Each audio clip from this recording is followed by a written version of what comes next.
Good morning and welcome to the Health and Social Services meeting of February 9th. And just a little tidbit for facts that you need to know. Today is National Pizza Day. I'm going to call the roll. And just calling the roll.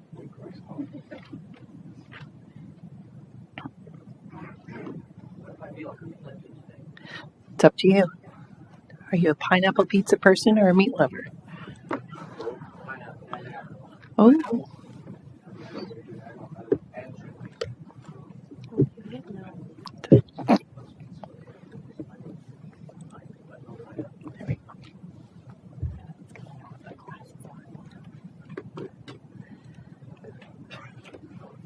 you want to hear how conflicted I am? I just hit no.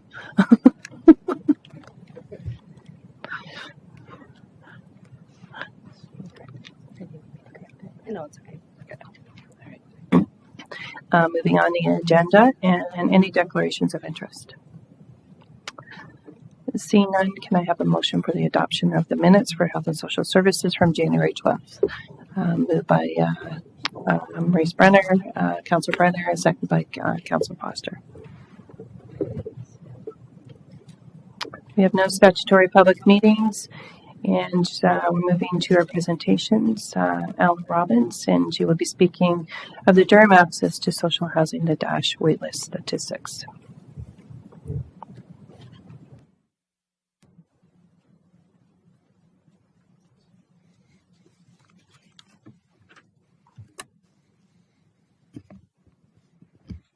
Good morning.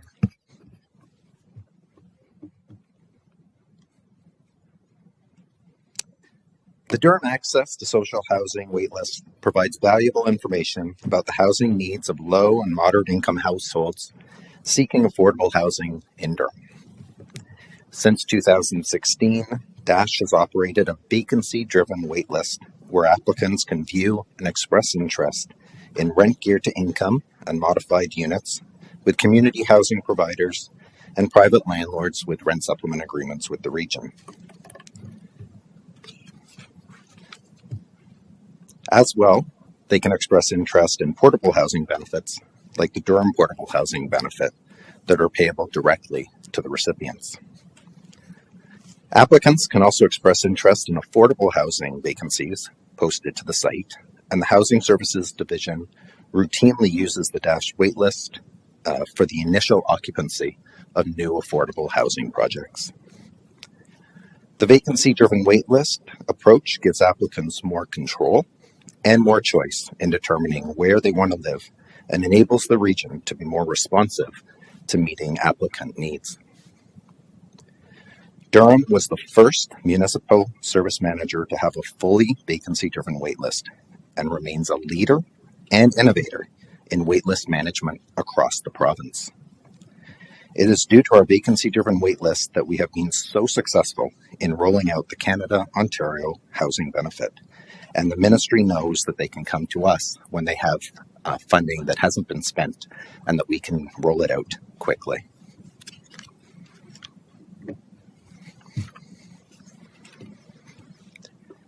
As of December 31st, 2022, there were 8,284 active applicants on the DASH waitlist for RGI and an additional 79 applicants for modified units. All current applicants for modified units are also eligible for rent geared to income. 565 applicants have special priority on the DASH waitlist. We refer to this as SPP. This is a mandated provincial priority for people leaving human trafficking or family violence. SPP applicants have priority over all other applicants on the DASH waitlist for RGI units. There are also an additional 825 applicants on the DASH waitlist who are already housed in an RGI unit in Durham, but are seeking a transfer to a different community housing provider. 111 of these transfer applicants are on the DASH waitlist because they are overhoused, meaning they are living in a unit that is too large for their household and are required to move to a smaller one in order to maintain their eligibility for RGI.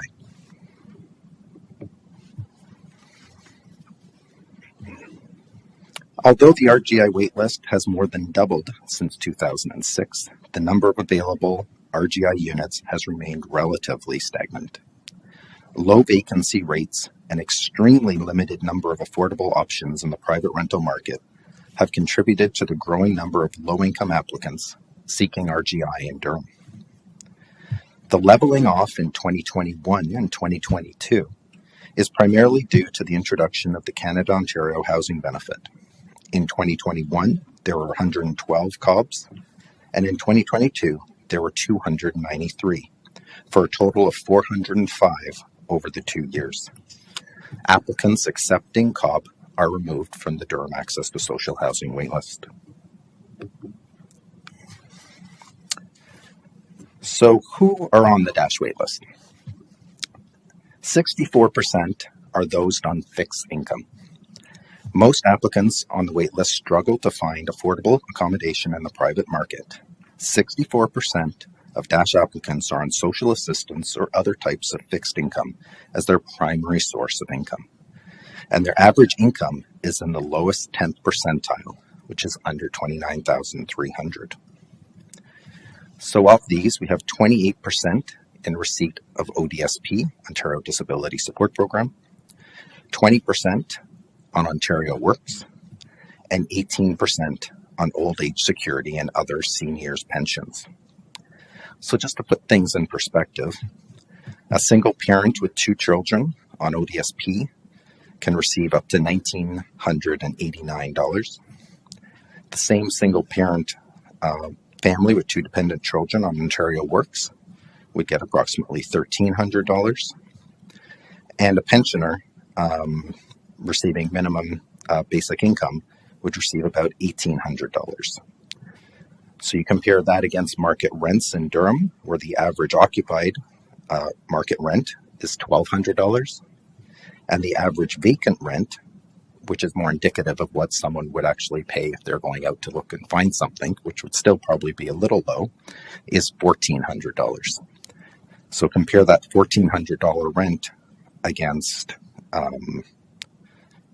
that was for a 1-bedroom. For a 2-bedroom, the rent is $1,400 or $1,700. So compare that against the incomes of roughly $1,900 or $1,300.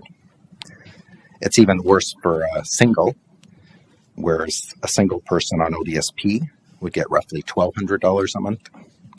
A single on Ontario Works, about just over $700 a month.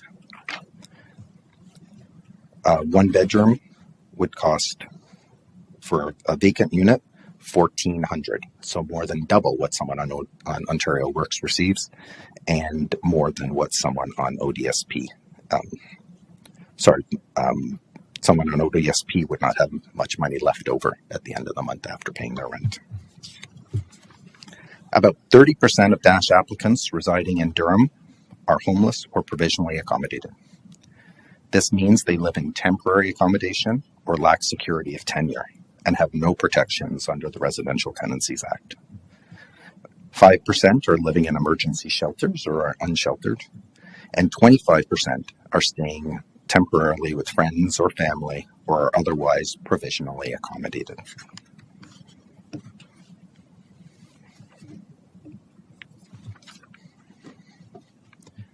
So where do our DASH applicants come from? DASH applicants may be on multiple wait lists across Ontario. Currently, about 37% of DASH applicants live outside of Durham. That's roughly about 3,000. Under the Housing Services Act, the region must allow eligible non-resident applicants on the DASH waitlist and cannot prioritize applicants on where they live. And this is applicable for all service managers. There's a need for housing everywhere in the GTA. Durham and York are particularly challenged as we have very limited rental markets. MMAH will be collecting information at their next SMARE, which is the Service Manager Annual Information Return, to try and identify the overlap on wait lists. Regardless, the need remains despite any overlap that will be identified. We have reached out to other service manager areas, and the number of non-resident applicants on our waitlist is not out of line with others. Some have over 50% of their waitlist from outside of their region. Our non-resident applicants come primarily from York, Peel, and Halton, roughly about 500. Toronto, roughly 1,900, but I should say that Toronto's waitlist is probably about over 70,000, so just to put things in perspective. And about 570 from all other areas in Ontario, including Peterborough, London, Lindsay, Hamilton, and Cobourg.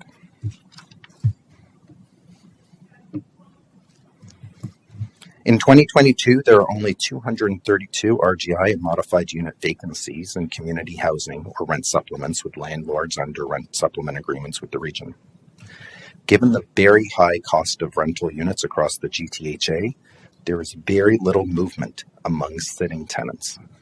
And this applies for community housing as well as market rental housing.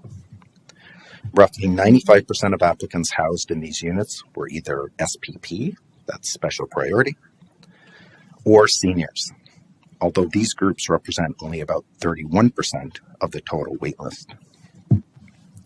People often ask how long the waitlist is. Wait times are very difficult to predict.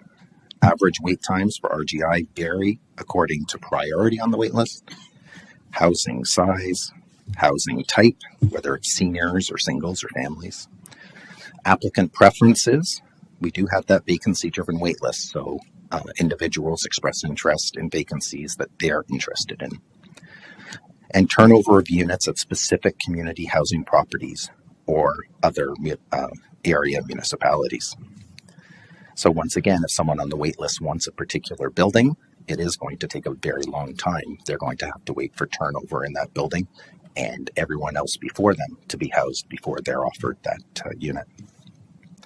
An additional 295 applicants were removed from the DASH waitlist because they were granted the Durham Portable Housing Benefit or the provincially funded Canada-Ontario Housing Benefit.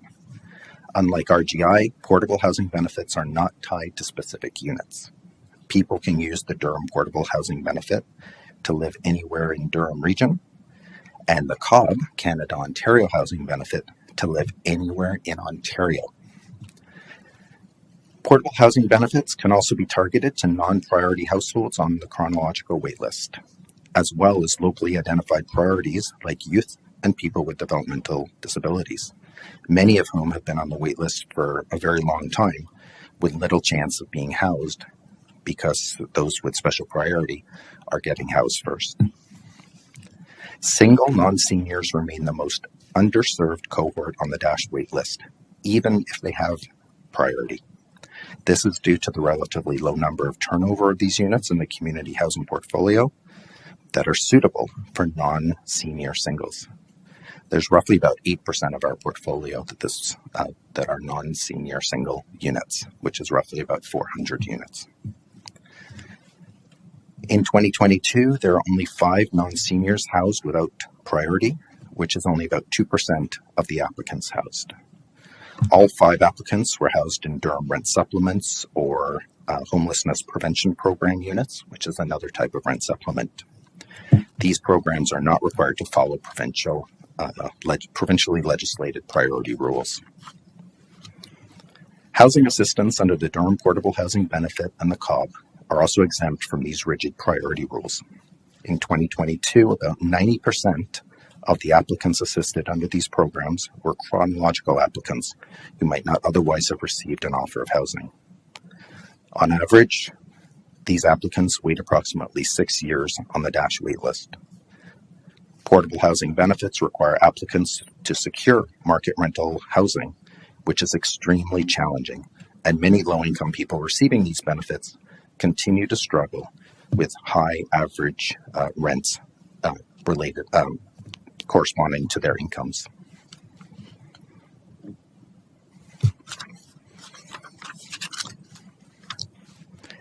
In order to address the goals of At Home in Durham, the Durham Housing Plan, Durham needs to both invest in the short term through financial housing assistance, like the Durham Rent Supplement and or the Durham Portable Housing Benefit, and over the long term through the preservation of existing community housing and a significant increase in the supply of affordable and community housing. Thank you very much, and I will be happy to take any questions. Thank you very much, Alan. I first have Mayor Carter.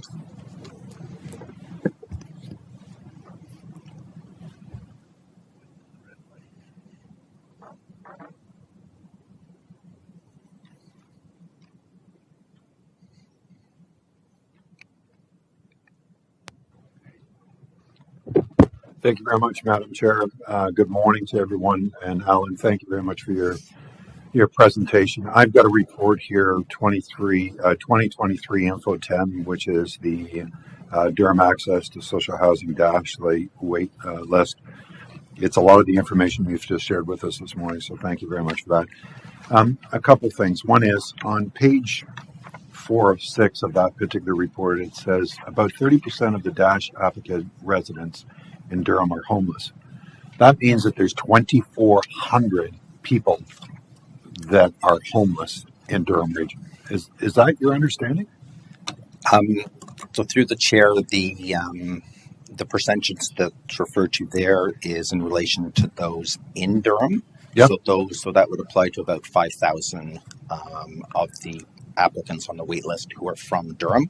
It doesn't include the 3,000 from outside of Durham. So that's still 1,500 individuals that have been identified as homeless in Durham region. Yes, so that would be provisionally accommodated, living with friends, family, as well as those that are unsheltered. So fast math is Oshawa absorbs about 70% of that population. So we're looking at 850 individuals in the city of Oshawa that are homeless.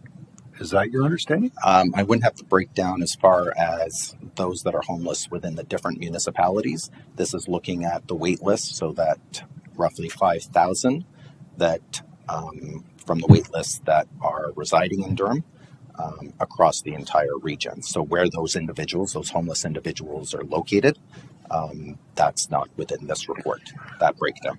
The reason why I ask that is because if you go to the next part of the line, 5% are living in emergency shelters or unsheltered. So if we take that equation based upon the 1,500, it's 5%, that's 5, 25, 75 individuals, right? So we would have 75 individuals. Was my math wrong, Mr. Chair? I don't know. 75 individuals in our shelters. That doesn't seem to make sense at all. That's based upon 5,000, not the 8,200. Right. So based on the 5,000, there's about 260 from those 5,000 on the Durham Access to Social Housing waitlist that would be in emergency shelters or unhoused. Where those individuals are currently seeking shelter, that information would be provided within our homelessness right. reports. So, but I know factually that 70% of that population resides in the great city of Oshawa. So I have to assume that because based upon our personal experiences on the ground. So I just want to make sure that I understand that. You had said that about 70% of the individuals that are identified, individuals that are on the list are on fixed income. Is that a fair statement? Yeah, about 64%. So this really comes down to housing affordability, but it also comes down to income capability. Is that correct? Absolutely. Okay. Just out of curiosity, you had said that the RGI units in 2006 are the same as they are at this particular time. How many units is that? RGI units in Durham region? We have roughly 4,446. That's our RGI target. Yeah. Our rent supplements, so the number of RGI units within our community housing tends to stay stable at end of operating agreement with some of our federal providers. Most of those, we've been able to retain those units, those RGI units. Yeah. With our other rent supplements with private landlords, it is a struggle to maintain those units as those units turn over or some of those properties turn over to larger corporate landlords who do not want to partner with us anymore. So we're constantly looking for additional units in the private market, but our priority is maintaining our community housing stock, our nonprofits, and our co-ops, as well as growing that sector, which is really the only truly affordable housing in Durham Region. Okay.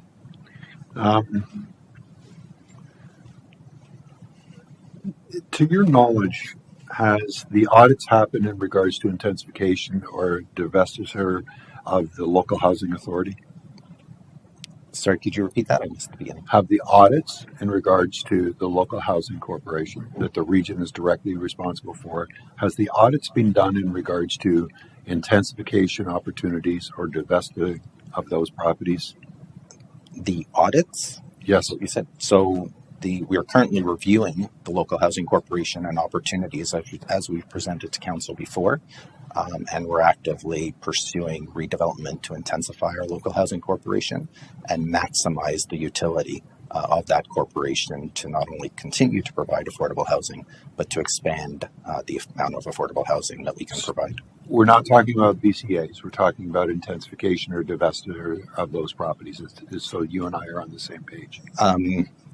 When you mentioned audits, so I wasn't thinking BCAs. Of course, Yeah, our local housing corporation has had building condition assessments, and those are considered as part of our long-range strategic planning. So I'm pretty sure that this is going back to 2018, maybe 2019, and I'll even give you the benefit of the doubt of 2020, that we were going to look at the local housing corporation and look at intensification projects there.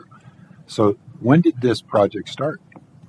The intensification or divestiture of those properties. When did that start?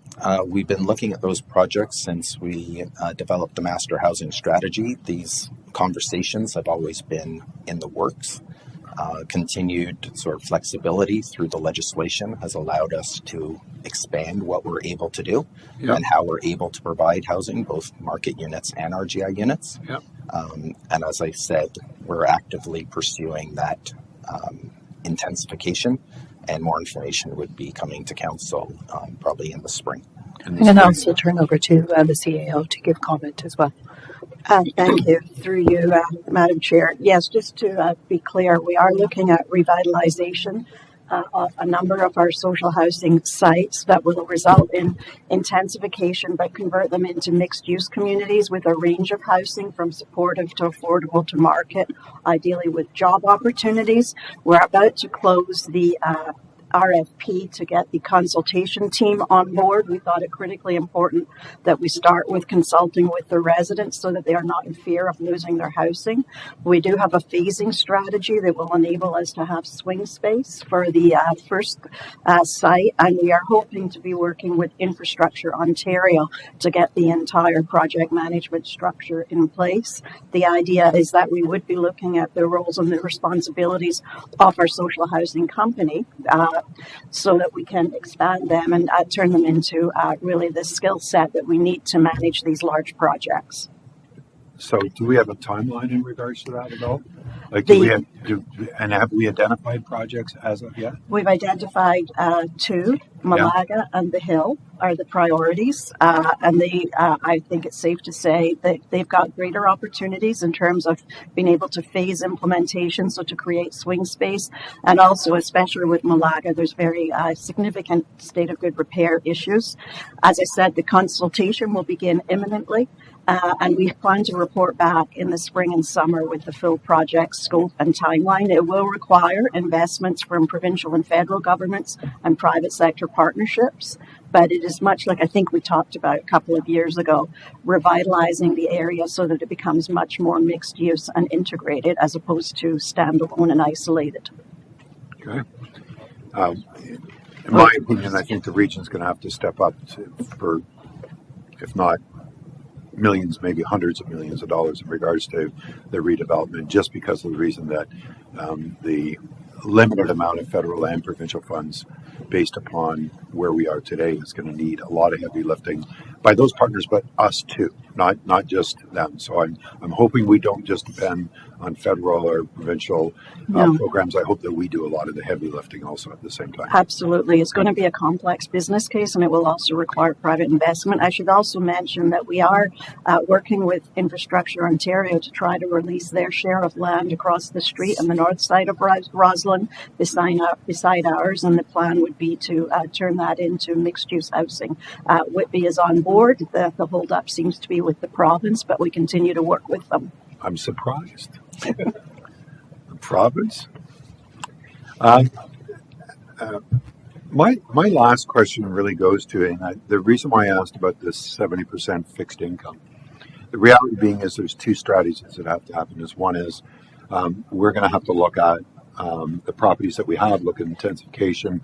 A lot of the properties that are 40 or 50 years old, in my opinion, unfortunately, especially in the great city of Oshawa, many of that needs to be demolished and rebuilt. And that's just my opinion based upon what we know, and we know how to design better communities. The numbers from 2006 and now we're in 2013 and where we still are, and I think we've had a heavy dependence in regards to what the province and the federal government is going to give us. And that's why I made the statement about maybe at the region we're going to have to do more heavy lifting, because I noticed in the report or the documentation, I believe that somewhere in the neighborhood of $13 million has come, or $15 million has come, a combination of provincial and federal dollars, but the region is about $1.3 million. So we need to try and address that. My question being is, in 2000, I think it was in 2017, as a matter of fact, I think I was laughed at when I brought it up, was about the guaranteed income program. And could the region actually embrace an opportunity to look at creating a guaranteed income program? With your experience and your knowledge, is there any possibility that the region of Durham could undertake something so out of the scope of really what our responsibilities are, but really look at a regional idea and see if it would be feasible, and would, in your professional opinion, would that address some of the issues that we're facing? Because I think this is a multi-approach. It can't be just one thing. I think it has to be a whole bunch of different things. Is that something that you believe might have benefit, or is that just outside of our scope, and I think that's better left to the province? It's in my opinion that the focus of the region should be expanding and supporting our community housing, our nonprofits, and our co-ops to create truly affordable housing in Durham region. As we know, the lack of affordability is across Ontario, across Canada, and I think that it needs a provincial or federal approach to address at least the income side as well as the housing side. I think the best that we can do is focus on Durham region and create a really strong, affordable housing sector, which comes back down to our nonprofits and our co-ops and building truly affordable units in mixed income communities, healthy communities. So I just want to make sure I've interpreted it correctly. In your opinion, based upon my statement, you believe that the investment in housing is a better investment for the region to undertake outside of creating new programs or new ideas.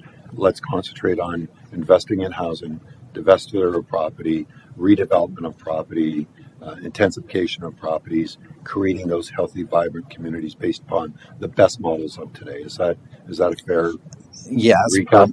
As per my last slide, short term, Yeah. we can definitely invest in those rent supplement programs, which is an income redistribution, which is very similar to Ontario Works and ODSP, to help provide affordability for some of our residents.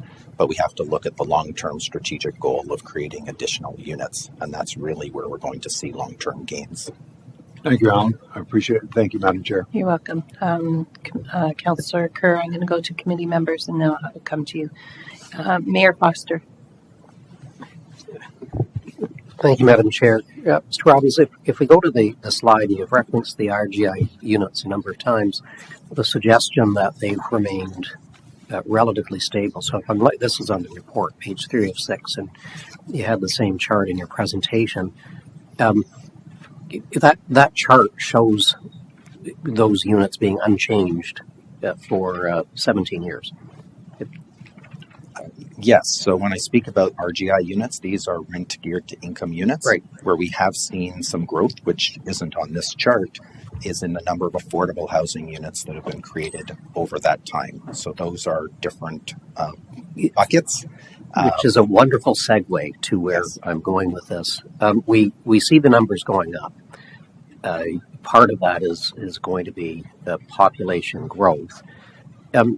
Do we get a different chart that puts together, the COD with the portable benefit, the other resources that have come together to look at the number of people that are being served on the list? And so I know we're not making progress, but is there any glimmer of light in that? So we're seeing this, and don't mistake where I'm going with this. We live in one of the wealthiest countries on the planet, and we have unhoused people amongst us. It's mind numbing on one level. But if you spin that around, can you show us where we are making progress? Where some of these programs are actually making a dent that's maybe not evident in this chart? I think the most important thing when we look at the wait list is the wait list is a wait list, right? We have no control over the inflow into the wait list. So when we look at how we can kind of chip away at this number that we have no control over, it becomes challenging, right? Because the wait list could double, but the number of people that I house doubles. And at the end of the day, it looks as though it's getting worse when really we've housed that many more people. So the focus should be on the number of people that we have supported, which was on one of the slides. I don't have the page number, but where we talk about the 527 households that have been assisted since over 2022, which is a combination of rent geared to income and those portable housing benefits. So we should focus on those assisted, not those adding their name to a list. So that's exactly where I'm going, and that's table 2 in the report. But I wonder if, as you provide a long-term chart on the wait list, if we had a long-term chart, we need to recognize where we're getting successes, because if we don't, you're at risk of not getting funding for the successes. So this is a terrible, horrible problem, but you are making headway, and that's not necessarily, in terms of a trend, showing that. And again, please do not misunderstand my comments. This is problematic. In terms of coordinating with other regions, coordinating with the provincial government and the federal government, I see a problem that if Durham Region steps up, and if we created more housing units than we needed, if our wait list went down to 0, that would never be the case, because the needy go to where the services are. And this is why my good friend in Oshawa is having the problems that he's having. The services are there, the needy go there. We would simply, create a situation where whether it was 32%, can't recall the number from outside Durham. So, and there's a theme to what I've been saying over the last couple of months. What are we doing advocating at a provincial and federal level? Because we will never solve this problem. Durham Region can't in isolation. Is there a recognition? Is there any coordination? Or do a whack of people from Scarborough, and you couldn't blame them. People need to play it. It's a fundamental right, having somewhere to live. I would say that we're in regular communication with other service manager areas, and everyone is doing all they can to increase the number of affordable units and subsidized units in their area. I would say, if anything, historically, prior to the last few years, we've been slower than others. That hasn't prevented low-income individuals moving to Durham Region because market conditions, our housing was lower than some other areas. Some other areas, their low-end or their affordable rents were, in some areas of Durham Region, our market rents. So there's a lot of factors that are at play, not just the availability of subsidy or affordable units, but economic conditions. But I would say at this point in time, every service manager area is doing the same as us. I think we're being aggressive, which is great, but other service manager areas are as well. So I don't see any mass migration as we do more. I'm clearly Yeah. so I'm not. Again, people are going to go where the services are, and they need to go, and you can't fault anyone. But my concern is any area solving their problem is never going to solve their problem because it's a broader problem. And I know you've got a lot on your plate, but I wonder if, while communication is wonderful, if coordination in some way, shape, or form is what we need to do to make a very real impact on this. And don't take that comment to diminish the amazing work that you were trying to do. Thank you, Madam Chair. Thank you. Thank you. Councillor Brenner. Thank you very much, Madam Chair. Through you to Alan. In your presentation, and you've also alluded to it in responding to some of the questions from my colleagues, you talked about the need for the additional units for affordable housing, but more importantly, the need for additional units for subsidized and RGI housing. Are you exploring, or is there a mechanism to explore being able to work in a developed partnership with the private sector that are building condominiums? I'll use the example in the city of Pickering where, unfortunately, the majority of our intensification that keeps coming on stream that we're dealing with on a regular basis are non-rentals. The majority of them are pretty well condominiums along the Kingston Road corridor system and our city center. During discussions with each of these applicants, my colleagues on Pickering Council have raised many, many times the need for more affordable housing and tied it to the affordable housing strategy that the city of Pickering is currently undertaking, along with the new Office of Affordability, which will be tied to our Planning and Development Department. What I'm hearing back from some of the applicants are that they would be prepared to enter into discussions with Durham Region in hopes of being able to look at acquiring a number, a percentage, or several units on various of these intensified condominiums to be able to be operated by perhaps our own community housing, to be able to increase the number of units and decrease, while acknowledge it in small proportion, our wait lists. In looking at this option, we save and avoid the capital costs by being able to partner with the private sector. It builds, in a sense, on what was done in the Regent Park with the Daniels Group, which I know did a lot of the RGI partnerships, and it was also done on community housing property. But this enables us to go well beyond looking at developing, our own redevelopment and intensification of our own units, especially within, as Mayor Carter points out, within Ottawa, in Oshawa and the Whitby areas. How do we go about exploring and linking the willingness, I admit by their arms being twisted at the city of Pickering, to work with your area and the region of Durham to explore putting in place some of these units, and so that we can actually build it into our agreements with these applicants? Anytime that you're in any discussion with a developer who's interested in partnering for affordability, you can put them directly in contact with me. And we have met with some in the past, and I welcome speaking to them moving forward, whether it's for the development they're working on right now or any sort of future development, how they could partner with us, such as through the at-home incentive program and other sort of programs to build affordable housing. So there is that possibility to be able to acquire condominium units and then use them as our own rental units for RGI. I would say nothing is off the table. Everything's open for discussion, and I welcome that discussion.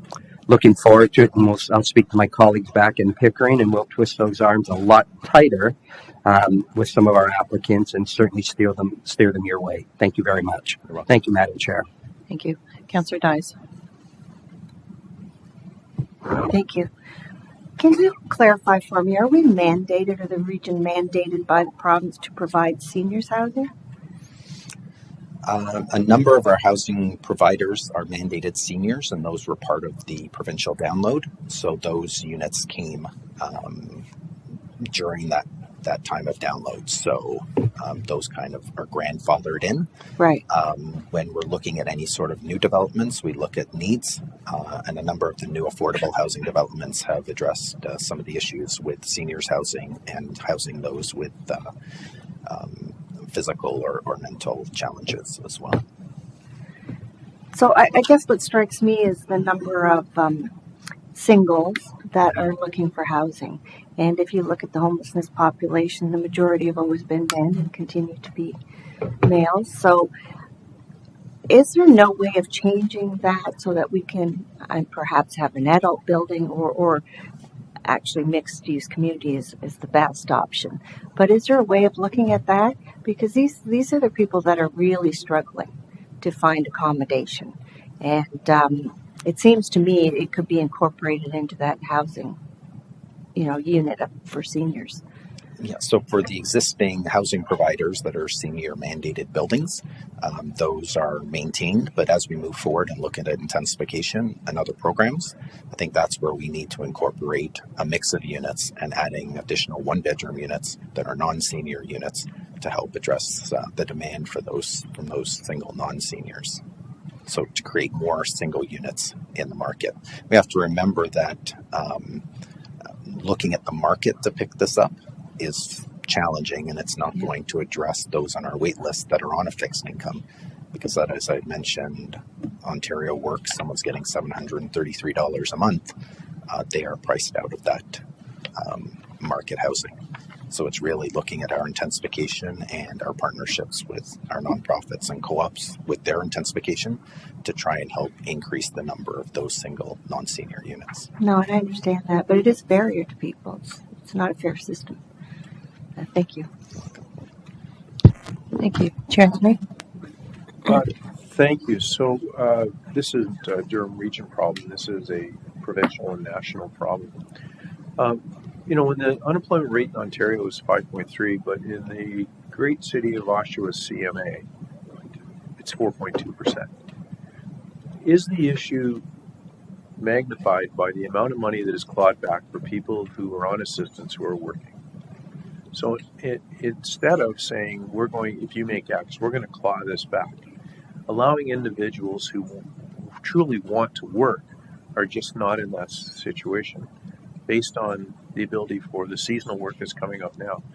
If the amount that was clawed back was raised to allow an individual to make, say, an extra $1,500 a month before the government started to draw that money back out of what the money they were giving, making sure that those that are in the vulnerable areas still had benefits based on a declining scale, so that you can still be able to get what you needed, whether it be drugs, optical, or whatever assistance you need.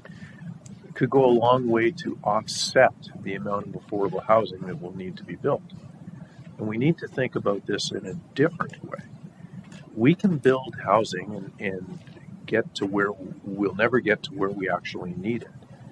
But if you change the level of the clawback, very simply done, to allow people that are that are in need to make money with an unemployment rate at 4.4% or 4.2, Mayor Carter, 4.2%, with help wanted signs up through the entire Durham region, if not the entire province or country, wouldn't that be an easier way to make things change faster and to make the lives of our residents that are struggling better and solve some of the, and it's a political question, so I'm not going to ask you to answer it, but wouldn't that resolve things? It simply could make things better tomorrow. It would be that quick. So really we're going back to a basic income, right? And income redistribution. Definitely, if people have more income, whether it's through social assistance or what they're earning, it's going to allow them to live better, be able to afford more appropriate housing as well as food and all the other things that are required. There's still a shortage of housing. So even if everyone's incomes were brought up, there still isn't enough housing for everyone. I was on a meeting with CMHC yesterday with regard to their new market rental report. And given the low unemployment rate, I had asked whether, given the amount of housing that we need, the supply of housing that we need, are there sufficient resources, both people and materials, to ever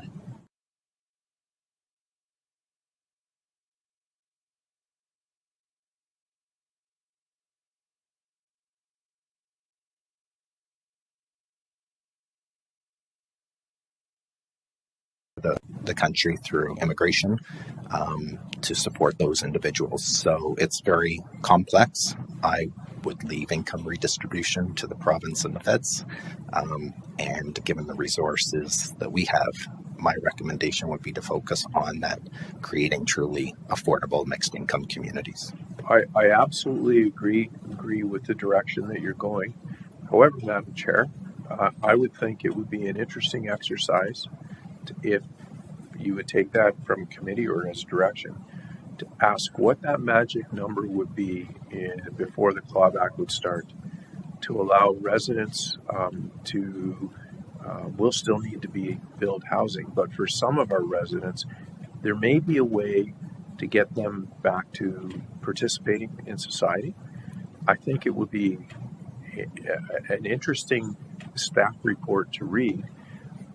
You know, if you would take that as direction, or I'm prepared to put a motion, but I think when you listen to, Mayor Carter or Mayor Foster on their comments this morning, I just am trying to find a different way to get a level of basic income that would support the economy, because people that make more will spend more, they'll contribute more. But if you're in need of something that you just simply can't afford, I'll give you an example. For a root canal is mind-boggling.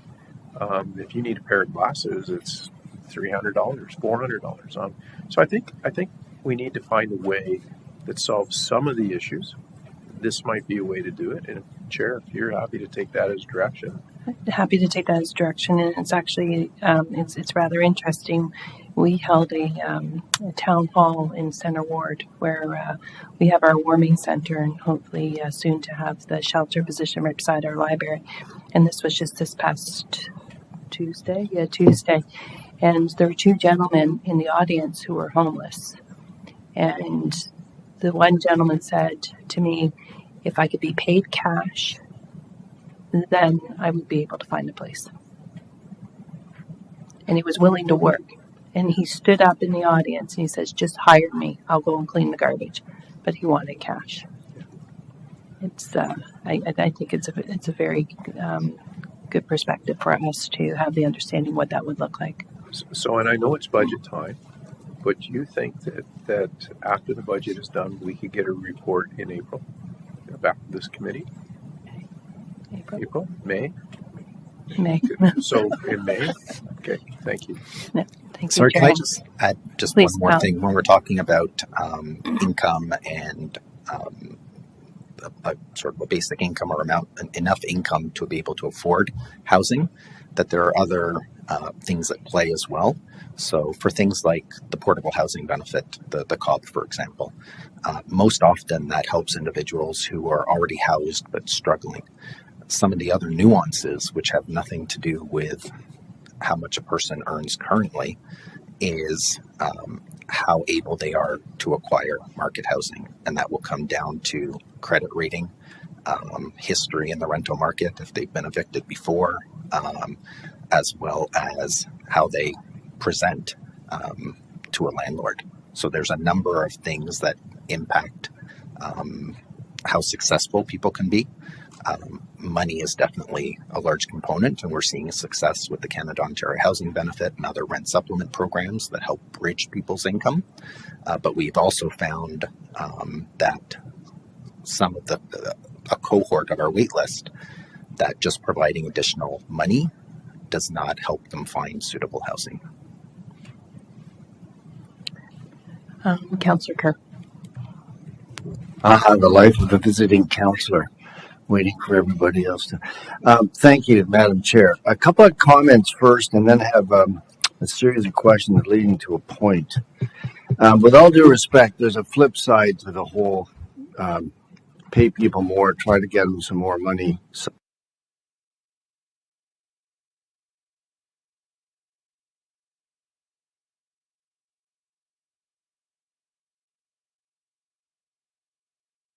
Average one-bedroom rent now in Oshawa $1,900, and that doesn't include utilities. And we have a daughter living at home that can't afford to move out.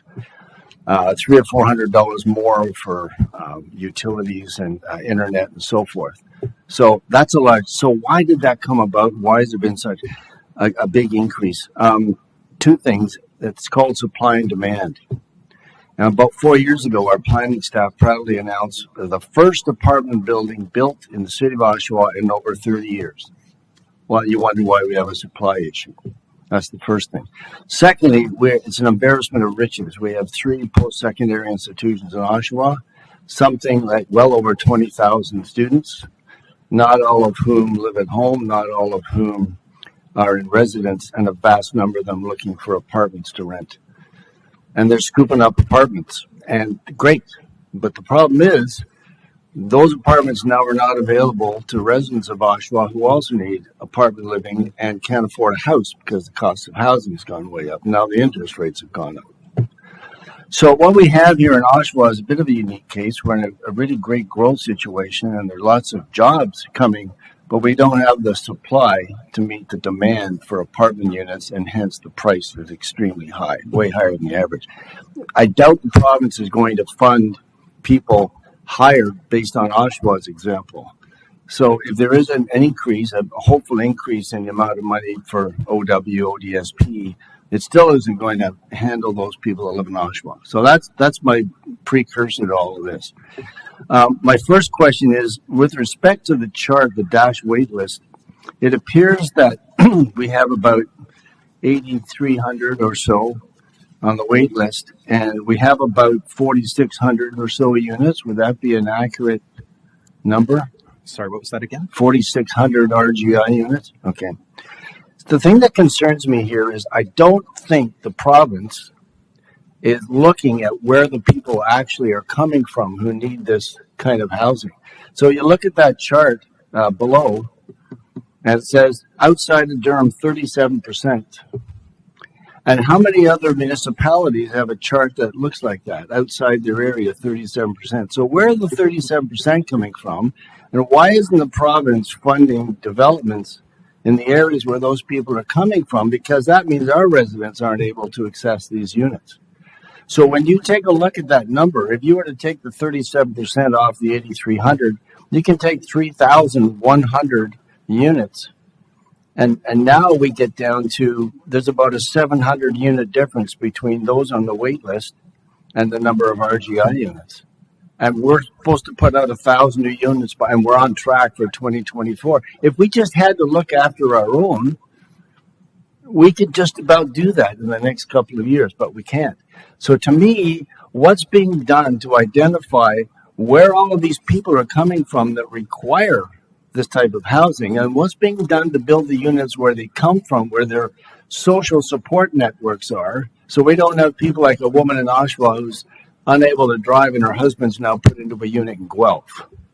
Where's the mental health? Where's the mental well-being of people that are being shipped all over the place and put into areas that they're not from, and they can't house the people who are there? So my question is, can we identify where the greatest needs are and therefore perhaps get the province to step up and build more, help build more units where the actual need is? Because we're doing pretty well in Durham without all of the people being airlifted in. And I'm glad we're able to house them, but we have people here that can't be housed. So what can be done to identify where the real needs are and to encourage enhanced supply of units in those areas?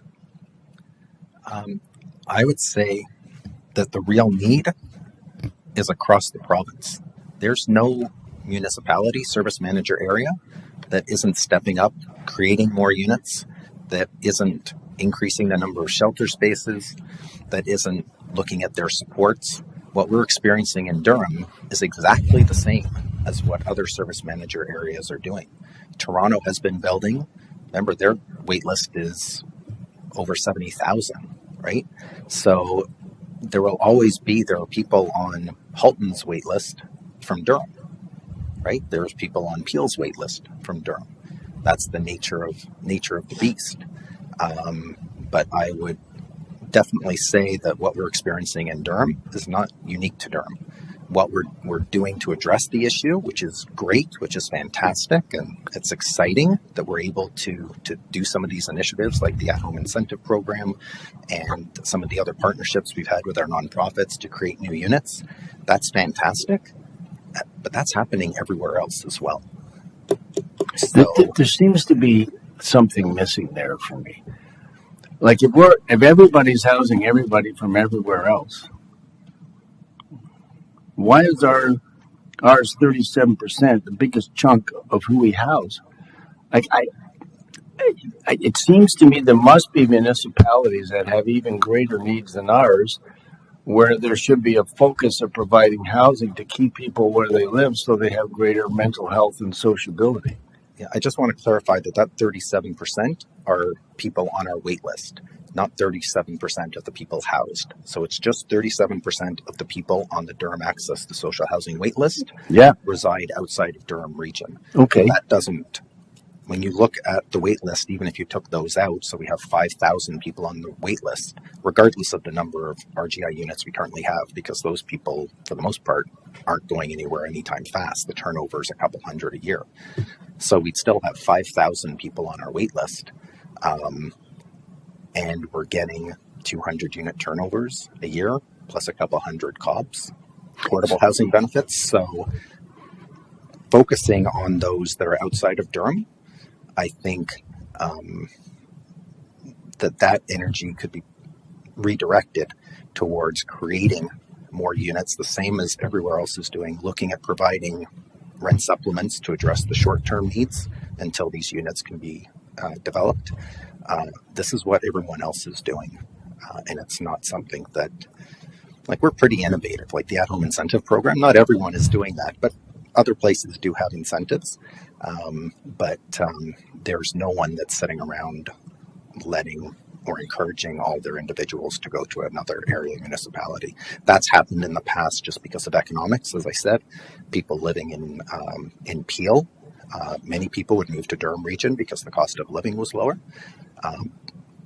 Cost of living has increased everywhere, but there's always going to be that natural sort of migration for people to decide where they want to live and what makes sense for them and their families. So, are the costs of our RGI units to rent similar to other municipalities, or is it above, higher, or lower? Well, the RGI units, so in our community housing, what we pay for rent geared to income is the difference between 30% of the individual's income, which can vary between household, right? So people might be making a little bit more in Peel or York if the salaries are a little bit higher, but I don't know that. And what's called the indexed rent, which was set by the province at the time of download. So the cost of providing rent geared to income per household is probably very similar between Durham, York, Peel, Toronto. Some other areas have created rent supplement programs similar to the Durham rent supplement program. Our rent supplement program funds up to the average market rent as determined by CMHC. Other areas, I think York, go up to 120% of average market rents because the rents are so high there that even providing someone a subsidy up to the average market rent doesn't help them. So there's a number of things happening. Each service manager area, based on my experience with them, we're all doing the most that we can. Councils seem to see this as a priority, which is fantastic. And we're all focused on trying to serve those low and moderate income families as opposed to just increasing the amount of housing, right? Because If you look at just the supply and demand to increase the amount of general housing, like the province is doing, isn't going to trickle down into the lower cost of rents. So everyone is focusing on that nonprofit and co-op sector, as well as their own local housing corporations, to really create environments where there's good, stable, affordable housing in mixed income communities. Yeah. So thank you for that. Based on the $1,900 a month rent in Oshawa, I think there needs to be some kind of increased supplement for people in Oshawa, but that's maybe a matter for another day. I'd like to just build on what Councillor Brander touched on. My colleague, Councillor Giberson, is aware that this is one of his areas. The policy in the City of Toronto, they've been doing this for a while, where the city would actually buy units in a building and then subsidize the rent to be able to move people into those units who otherwise couldn't afford it. One of the issues we're having is, the hesitancy of some developers to put in even 5% of the units in the building as affordable units. So one of the ways that I think we could achieve a greater number of available units is to compare what it would cost the region to build a building and where that funding would come from, and what it would cost the region to purchase units in new developments in key areas that we could then subsidize and move people in and get them off the wait list. I'm just wondering, first of all, where's the funding come from? Is it all of us that builds? If we build our own building, do we fund it all, or do we get funding from the province and maybe the federal government to assist with that? Can you just answer that first and then see where we go? We do our best to get as much funding from the federal and provincial government as possible, because it's a huge expenditure, especially for the local tax base. But we are the primary funders for housing, so we are responsible for housing. We do pay rent geared to income, all the subsidies to housing providers, other than declining federal block funding, which was tied to mortgages at time of download. We are responsible for maintaining the housing stock. So when we're looking at buying anything or building, sure, we will try and get upper level government funding, but at the end of the day, the decision rests with this council. So if you were to build a building from scratch, what percentage of the funding for that project would be borne by the region of Durham? I'd like zero, personally. Oh, I know. To try and get as much as we can. It all depends on programs that are available, and how much advocacy we do with the federal and provincial government, and what the goals of the province and the feds are when we're trying to build. Okay. So it varies. I hear that. So in a ballpark range, if we were to build something now, for instance, how much of a percentage of the total cost would the region ballpark with the current level of funding? And so what I'm trying to find out is, what's the benefit of building a whole new building and trying to find the land and do the sourcing and servicing and everything, when we could be perhaps engaging with developers to purchase units within buildings, so we have a community within a building rather than a finite economic range? What's the difference in cost? What's the benefit? Is it an intelligent thing to perhaps downtown Oshawa, where people need to walk to work in a service level job, and they're not going to spend $3,000 a month for a condo? What's the benefit to providing affordable housing within downtown Oshawa projects that we could then subsidize so people could actually live and work and play there? So what's the difference? Is there a benefit to buying units like that and subsidizing, or is the better benefit to build the building from scratch? I don't think it's a one or the other. I think it's a combination of all different alternatives, right? We can't rely on micro homes to solve the housing shortage. We can't rely on what just the region of Durham can build to solve the housing shortage. We can't rely on getting 5 units in a tower to solve the housing crisis. But what we can do is take advantage of all those opportunities that are available to whittle away at it as best as we can. When we're looking at new development, we are primarily focused at this point in time on maximizing the sites that we currently have. Not to say that if an opportunity arises where we have land to build on, or land that comes available through surplus lands from the province or the feds, to look at building on greenfield or brownfield, but we do have a lot of opportunity within our own local housing corporation for intensification and building really modern mixed income communities. So it's a combination of everything. Thank you, Madam Chair. One more question, and that is, so we have quite a number of multi-residential building projects coming forward in downtown Oshawa, and bring it on. Great, love to see it. Recreate the village, feet on the street, better for everybody. I guess why I'm asking this is I think if we can do what I'm suggesting has been done elsewhere, which is this, it helps the developer to sell out the units or get the units rented in the building, but it most certainly helps us by having those units coming online faster than we could build our own. I'm just saying, is that a possibility that we're prepared to look at to narrow the gap between those looking and those being housed? We're prepared to look at any and all innovative solutions to help us house. Thank you. Those on our Thank you, list. Madam Chair. And I have municipal business I have to go on, so thank you for the opportunity to speak. Thank you, Councillor Kerr. Alan, can you just talk to the pie chart and with the number of Dash applicants with relation to all the applicants, which could be from our local, from the region, and those outside? Do we have any idea how many other lists they could be, the applicants potentially could be on as well? No, and I think that's part of the work that the province wants to do through the service manager annual information return to try and get a better idea of the overlap. There could be individuals who are on every list out there, and I would probably suggest there's many that are on multiple lists. If I was in need of housing, I would be on Toronto's list and Halton's list and Peel's list as well as Durham's list. So we don't know what that overlap is. And we would have limited information from other service manager areas. So it'll be interesting to see how the province looks at this to try and determine, to try and break down that number to provide some more useful information. And the administration of it is that, so say for instance, I get a placement, I get my application in Toronto, but yet I have my application here as well too. Do I still stay on the as an applicant? So you'd call me to say, hey, we have a place. Can I jump from Toronto over to here even though I have a place? So there isn't. So if someone does get a place, then they can continue to be on our list. We wouldn't necessarily be notified.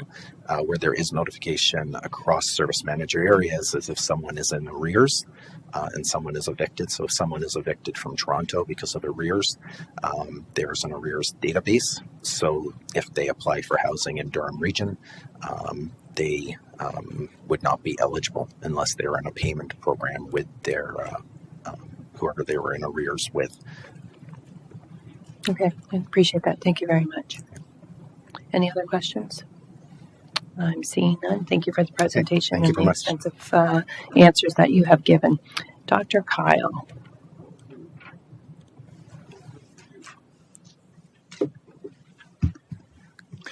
So, good morning, Chair and committee members. I'm mindful you have other business to conduct. So my last briefing on COVID and flu was in December. So I'll try to restrict my remarks to what's new since my last briefing.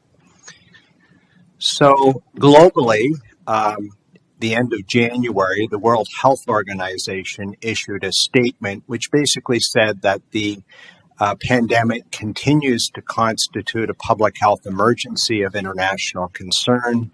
The pandemic is probably at a transition point, and it made a number of recommendations, including remaining vigilant with respect to vaccination, medical countermeasures, and public health and social measures. So this is a graph of confirmed cases in Durham Region. Just a reminder, this is the tip of the iceberg because most of the testing is done by rapid test, positive results of which are not reported to public health. So on the right hand of the graph, you can see that COVID continues to persist in Durham Region at a slow to moderate to burn In terms of the impacts of COVID-19 on the tiles on the left-hand side, focus on what we call severe outcomes. So hospitalizations continue to occur. Unfortunately, deaths continue to occur. And on the right-hand side, we continue to have outbreaks, primarily in long-term care homes, followed by retirement homes, hospitals, and group homes and shelters. Vaccine administration continues through all of our service delivery channels. Last week, for example, the number of doses administered was in around the 2,000 range, so it certainly has scaled back from, say, the fall and the end of the fall. And on the graph, you can see that most of the doses that have been administered since the fall have been the bivalent booster doses. In terms of vaccination coverage, if you look at the tiles on the right-hand side, in terms of the percentage completing primary series, it just sits under 80%. And the percentage of those completing the primary series and any boosters sitting at just under 47%. If you do a deep dive and look at how Durham is performing relative to our peers, and particularly with respect to priority populations, Durham holds up very well compared to our peers across all of the performance indicators that are monitored by the province. As I said, confirmed cases is just the tip of the iceberg, so we use wastewater surveillance as a proxy for community transmission, and you can see that the dipping of the wastewater signal has in fact increased and is now leveled off, which connotes continuing community transmission. There's been no changes to the guidance for cases and contacts, and more information in addition to what's listed there can be found at durham.ca/COVID info hub. In terms of flu, as predicted, flu peaked towards the end of November. You can see that there have been some additional and very small number of flu cases. These are confirmed cases. If you look at activity, we classify it as moderate. You can see of the confirmed cases to date, most have been influenza A. And we usually see after the peak of an influenza wave, an influenza B wave, which usually happens towards the end of January, sometime in March. So we're beginning to see some influenza B flu cases. Both influenza A and B are vaccine preventable with the current formulation of flu vaccine. And this just shows you the age distribution. The main point here is that we've seen this year a large number of cases in the younger age groups. In terms of respiratory outbreaks to date from the end of August, you can see that we've had just under 160, and most of them have been COVID-19 in the settings that I previously mentioned. We see that absenteeism is relatively low in childcare centers and the school settings, which is very good. On January 26th, the CMOH issued a statement. He noted that there had been a decline in RSV, flu, and COVID-19 activity. As I said, flu cases peaked at the end of November. In terms of COVID-19 indicators, at that time, he indicated that they were showing signs of improvement. He also noted that we're keeping an eye on the sublineage XBB.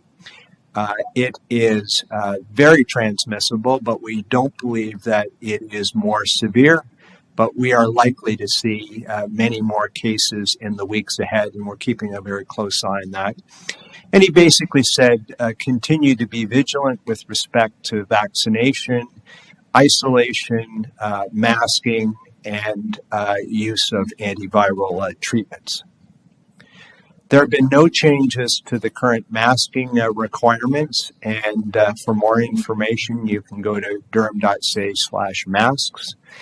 And there's been really no change in terms of our flu vaccine, with one exception. So the eligibility for, in particular, bivalent boosters has not changed, nor has the interval between doses. But as I said, we're seeing much slower and less vaccine doses administered. So as of the new year, we are operating a Pickering community immunization clinic and a Whitby clinic at regional headquarters.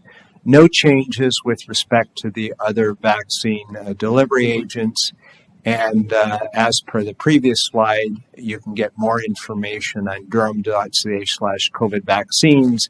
And if you want to make an appointment, go to durham.ca/vaccine appointment. Chair, that's my update. Happy to take any questions. Thank you very much, Dr. Kyle. Any questions? I am not seeing any. Thank you, Dr. Kyle. And we're moving on to delegations. And Karim Mandani, the President and CEO, and Julie Van Hartgenveld, External Relations Specialist from Ontario Shores. Are they online?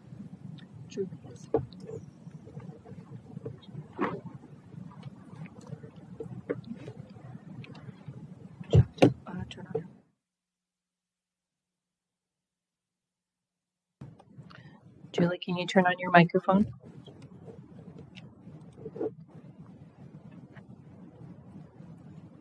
There you are. We are not hearing you, Julie.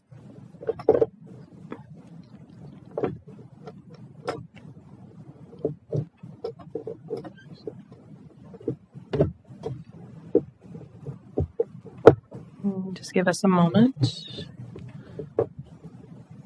If she's on, it should be on. It might be something on her end. Can you check to make sure that your microphone is on in your settings?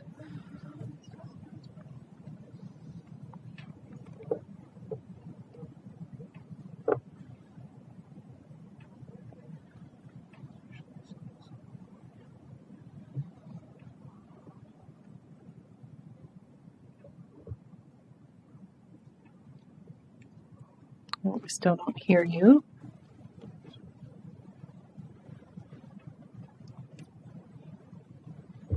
Is there an ability through your computer to use your external speakers and microphone rather than your headset?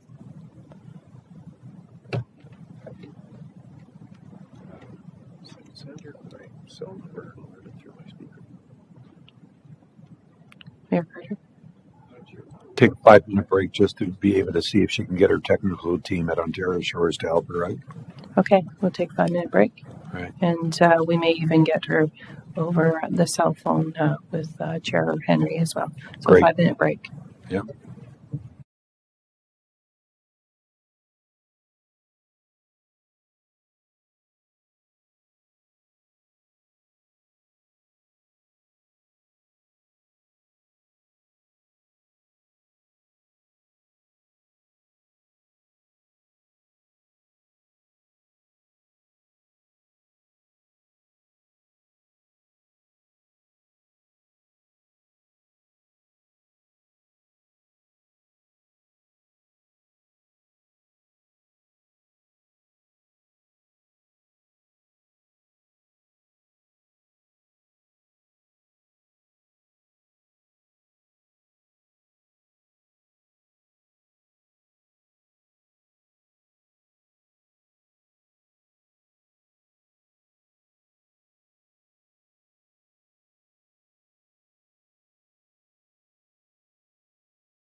with your presentation.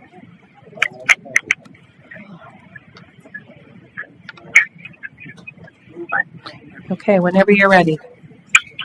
Thank you. Again, my sincere apologies. Normally, I am the person to troubleshoot technology, so I'm not sure what the error was there on my part, but again, my apologies. I am mindful of the time, so I do want to first thank you, Madam Chair, for having me present to the committee today. I am here to provide an update on our plans to bring psychiatric emergency services to the region. We are currently seeking approval from the government for a capital planning grant to build an emergency psychiatric assessment, treatment, and healing unit, or MPAS for short, at Ontario Shores. The goal today is to simply emphasize the need. As you know, or many of you know, we have been advocating for this project for a number of years. However, the need is greater than ever before. I'd like to highlight some new data as well as share what separates this model and why it is important to our region more so than ever before. So many of you are very familiar with the organization. I'll just do a quick highlight. Ontario Shores is a public teaching hospital that offers a variety of specialized assessment and treatment services for those living with complex and serious mental illness. We have 340 beds and over 90,000 annual outpatient visits and just over 1,300 staff. And we are very pleased to serve over 100 patients from all over Ontario for the last 100 years. So the problem is, and as you are all well aware, mental health services in the province, or the need for, is at an all-time high. However, Ontario Shores, being one of only 4 psychiatric emergency hospitals, does not have an emergency department. Our proposal to construct an MPAS model is really important, and we have great data coming out of the innovative and transformative models of MPAS out of the United States, which has been successfully implemented across 20 locations. We know that the number of people seeking emergency care for a mental health crisis in the province has increased by 61% in the last 2 years alone.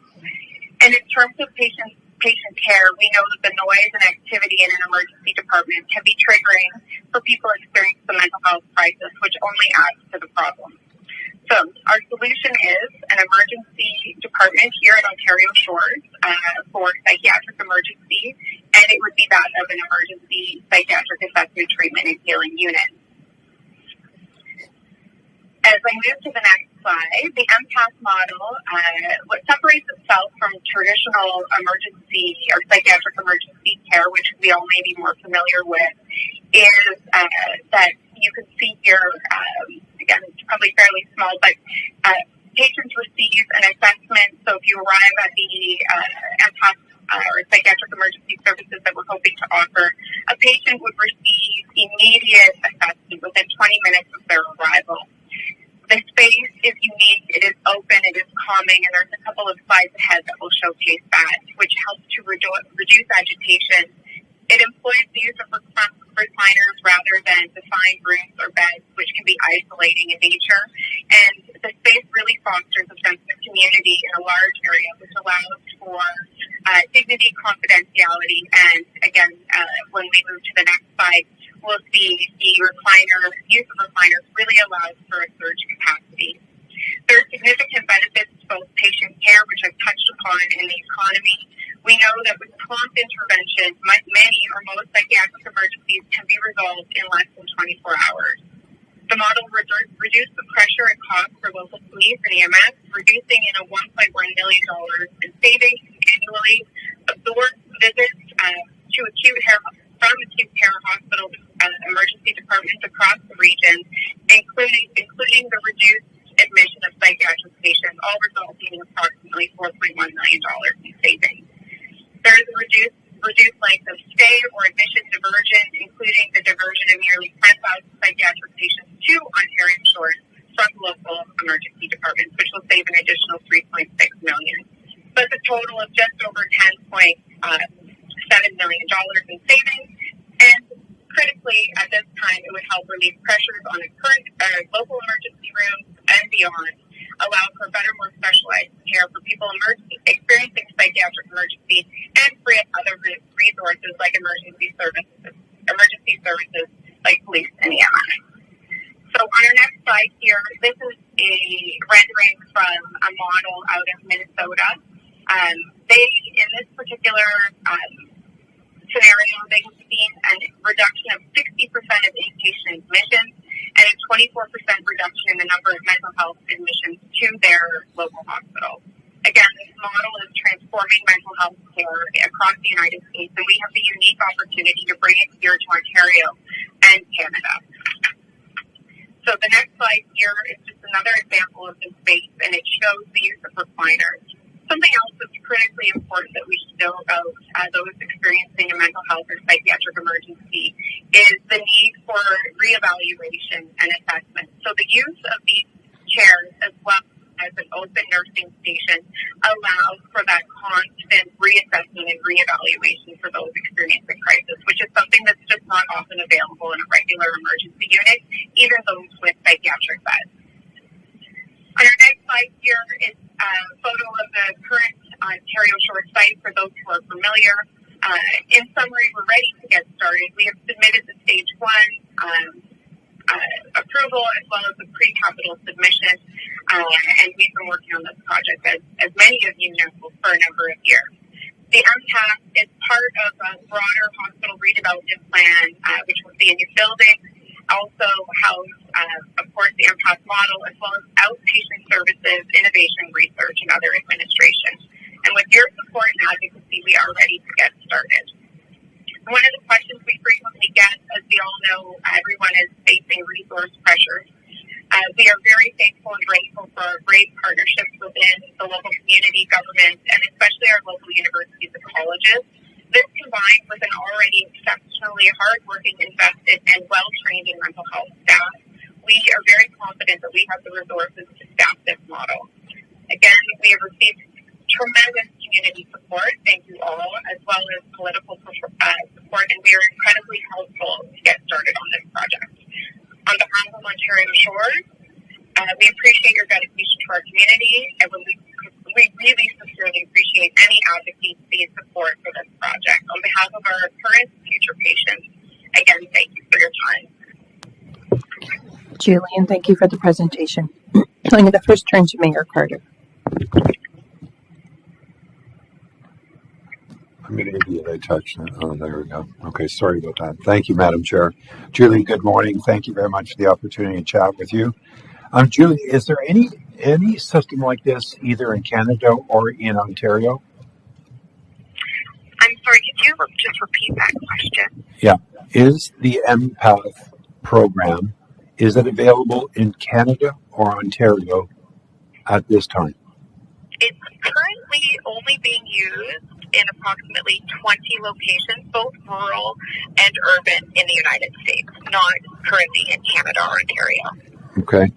Julie, the $10.7 million that you estimate will be a savings, has that also included the impacts on EMS and DRP in our emergency rooms? And has that been brought into the equation? On a conservative level, yes, that has been brought into the equation. Okay.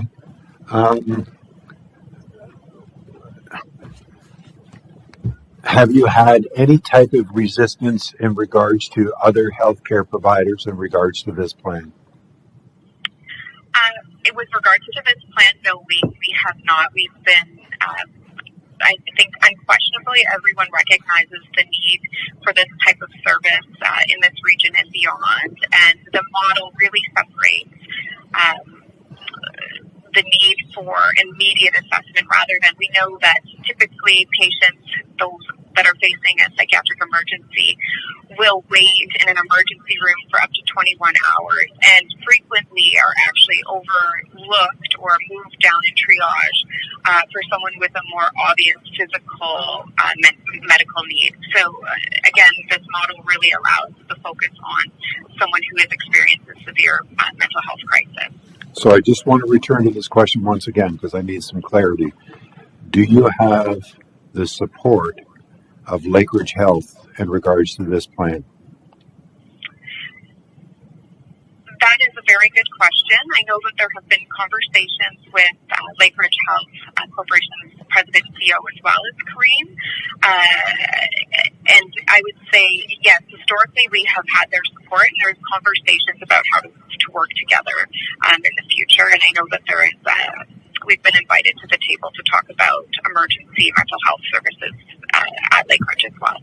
Julie, to the services being provided, is it only individuals that have been identified as their primary health issue under emergency situations as a mental health crisis would go to your facility under this model?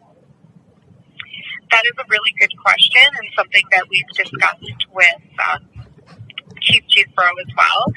There would be the capability, I believe, for some minor other like comorbidities, depending on what the need is, but the primary focus would be those experiencing a mental health emergency. The reason why I ask that, Julie, is many of the individuals that are seeking assistance that are brought to our hospital at this time have dual issues. One is severe mental health that is already being identified, or their conditions have created a severe mental health crisis. And number two is over 90% of those individuals that are brought through that system on an emergency base are also struggling in many cases with substance abuse. So my question being is, if that individual was identified of having both, would this new system be able to address that individual through this program? Yes, from my understanding it would, as well as outpatient services as part of the model would be provided. That's great. Thanks, Julie. I think this is an absolutely no-brainer. We've got to support it in whatever way we can to make sure it happens, because I think this is another part of the piece that I think will be very helpful, Madam Chair. Thank you, Mayor Carter. Granville, Councillor Anderson, sorry. Thank you. Granville is fine. I apologize. Thank you, Julie. I am a bit surprised that something like this hasn't happened throughout the province or throughout the country. You're saying there's very few of this model anywhere, mostly in the United States. I think this is welcome news, and I cannot see anybody being opposed to it. First of all, it would help take the pressures off our hospitals, off our emergency services. So under this model, for instance, someone has an interaction with our police services, they could come directly there versus going to a hospital emergency room, correct? Do you need some help there, Julie? Did you hear that? Forgive me, again, Yes, technology is a little bit of an issue. Can you hear me? Yes, I can now. If you could repeat I'm just saying the tail end of that question, I don't think I caught the entire thing. I believe it's probably the use of telephones. The echo is challenging. I understand. I saw you fiddling with the technology there. Mayor Carter has asked most of the questions I wanted to ask. I'm just saying I couldn't see anybody being in opposition to this. This is something that, in my opinion, is long overdue.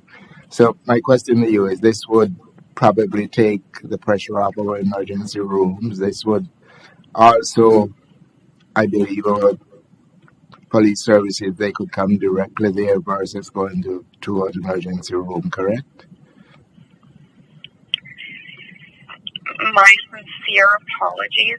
I can't quite get the question. Again, I'm trying here to reconnect and hear from another device, but unfortunately I can't quite hear the question. I am so sorry. Julie, I think I can simplify for you.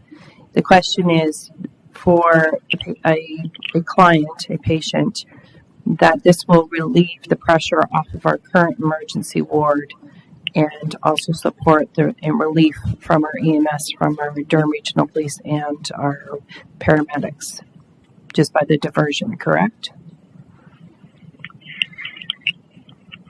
I am so, again, I can't quite hear. It's very echoey. I'm so sorry. I think what we could do, Julie, is that we'll take submissions of questions Yes, I in can writing, forward. and we'll get some clarity from you, and we'll get follow up through yourself if we can't get questions answered. So if we can collect the questions, submit them to you, and then get some answers back. Does that work?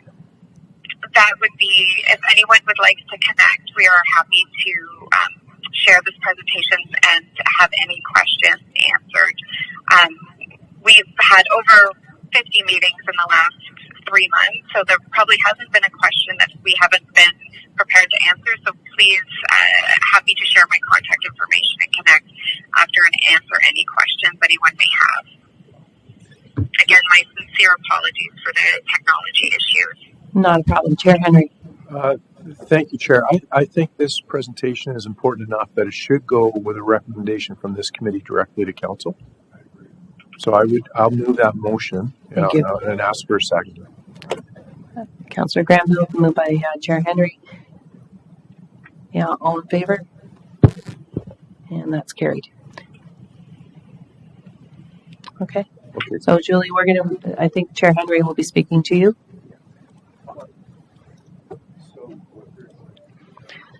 So we're going to move along, to our next presentation.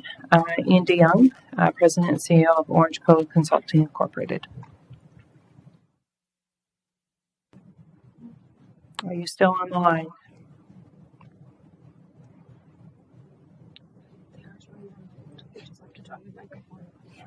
Can you turn your microphone on? Hello, can you hear me? We can hear you. Very good. You can go Excellent. ahead, Ian. Good morning. Good morning, members of committee. My name is Ian DeYoung. I am the president and CEO of Orange Code Consulting, and we are an organization that works with communities and organizations throughout Canada, the United States, and Australia on making homelessness rare, brief, and non-recurring. It has been a great opportunity for us to engage with the community and a broad range of stakeholders on renewing the system support strategy to better respond to homelessness and housing instability in Durham Region. The project that we were engaged in allowed us to work with a broad range of stakeholders throughout the community. People who do direct service, people who lead nonprofit organizations, people who live or work in the community and have an interest in homelessness but don't work in the sector, other providers of nonprofit services that aren't directly related to homelessness, different parts of the health sector, and certainly emergency responders as well. And the intention of this project was to understand the current state of homelessness response system and the housing access and stability system, to develop a clearer understanding of what the unmet needs and service gaps are, moving from anecdote to evidence in that regard, and to recommend system improvements in response to homelessness. Durham Region is certainly not alone in terms of the impacts of homelessness and what we have seen as a rise of homelessness, particularly during the period of the pandemic, and the impact that it has had on the homelessness response system, the capacity issues, and changes in the rental housing market. We also wanted to ensure that the work that the community was embarking upon to renew was aligned to the main currents of thought and practice, evidence, research, and data. To complete this project, over 400 people responded to an open survey that was available last February. We also had the opportunity to conduct a broad range of key informant interviews throughout the community, and we engaged with over 40 people experiencing homelessness, both in shelters, unsheltered situations, and a small number of people who, on the day that they were engaged, did not know where they would be staying that night. I'd point out, just as an aside, amongst those people experiencing homelessness, that 95% of them were very much interested in ending their homelessness and finding access to housing, dispelling one of the common myths that exists in the space of homelessness, that people are choosing the lifestyle or don't want to access services and supports. Our work was also guided by a 24-member system planning committee with a broad range of stakeholders throughout the community. And we looked at a broad range of data, service utilization data. We looked at point in time enumeration data, and we also looked at the ways in which services are delivered through contracts in the region and the data that is being asked of people. Cutting to the chase, there were a series of recommendations that are put forward, 24 in total, broken into several phases from more immediate to longer term in the work. These recommendations are based upon the analysis of the survey, the key informant interviews, the review of data, and engagement with people experiencing homelessness. In summary, and to paraphrase, the recommendations likely to have the greatest impact are probably not going to be hugely surprising, but are quite impactful in terms of how we respond to a growing issue in the region. Housing, with supports as necessary, is the solution to homelessness. What we found in our engagement is that not only are income assistance rates insufficient to meet the cost of housing in Durham Region, but we also clearly saw that there's a broad range of housing options that are absolutely necessary. There is remarkably strong support for seeing development in the space of deeply affordable housing, housing that people can afford on income assistance rates or very low income. We saw very strong support for using existing rent geared to income housing being used with a preference towards responding to the needs of people experiencing homelessness and opportunities for modified chronological access to that rent geared income housing. Remarkably strong support for permanent supportive housing, housing with 24/7 on-site staff who can meet the needs of a population with much deeper acuity. And by our estimation, at least 60 units of permanent supportive housing will be needed in the region over the next 5 years.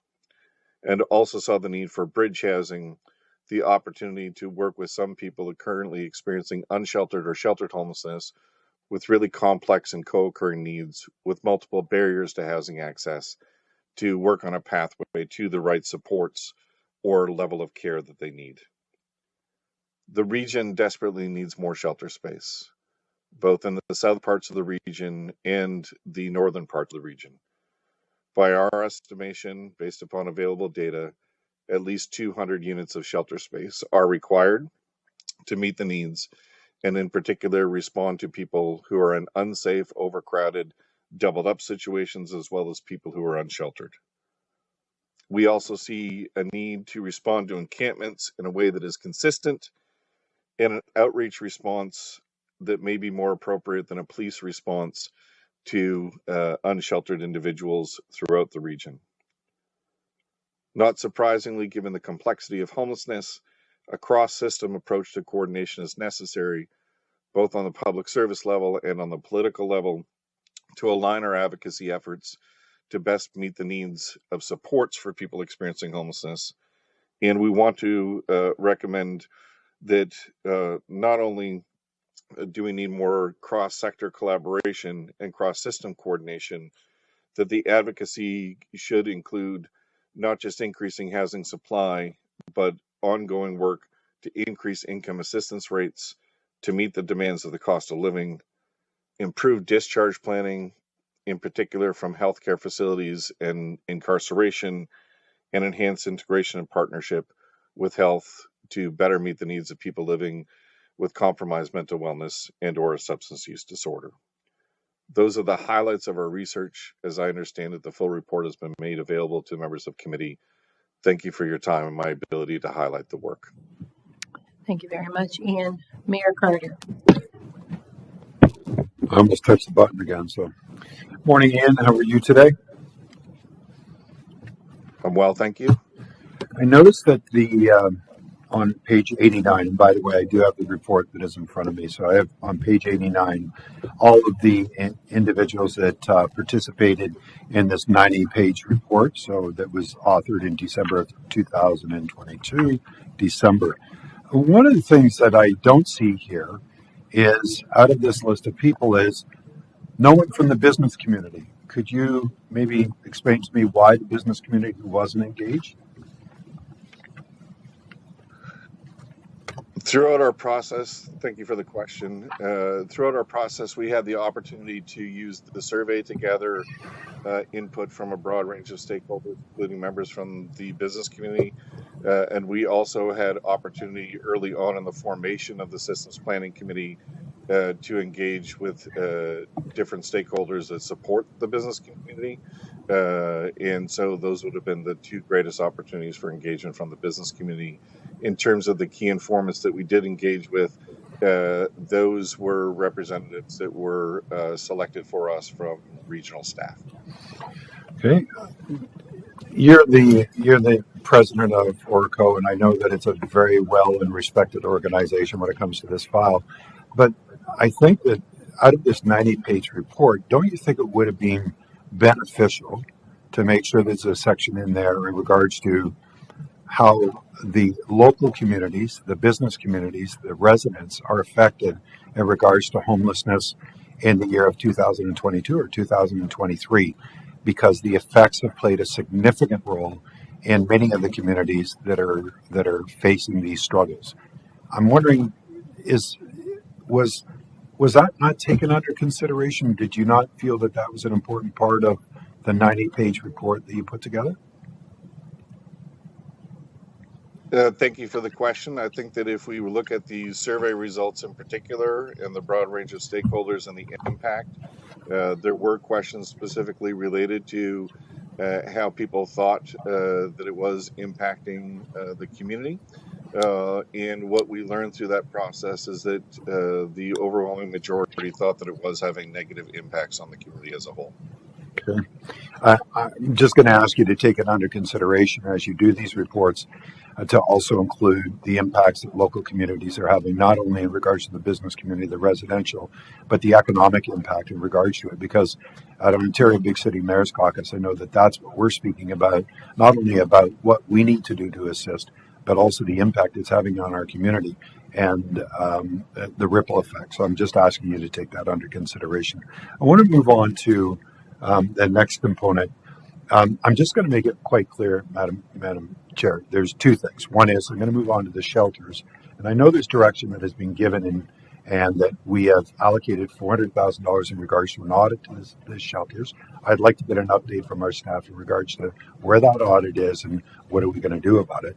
I also want to make the statement that unfortunately the great city of Oshawa is at a capacity limit at this particular time and is unable, I want to make sure it's very clear, unable to provide any more shelter beds in the city of Oshawa. We're at capacity.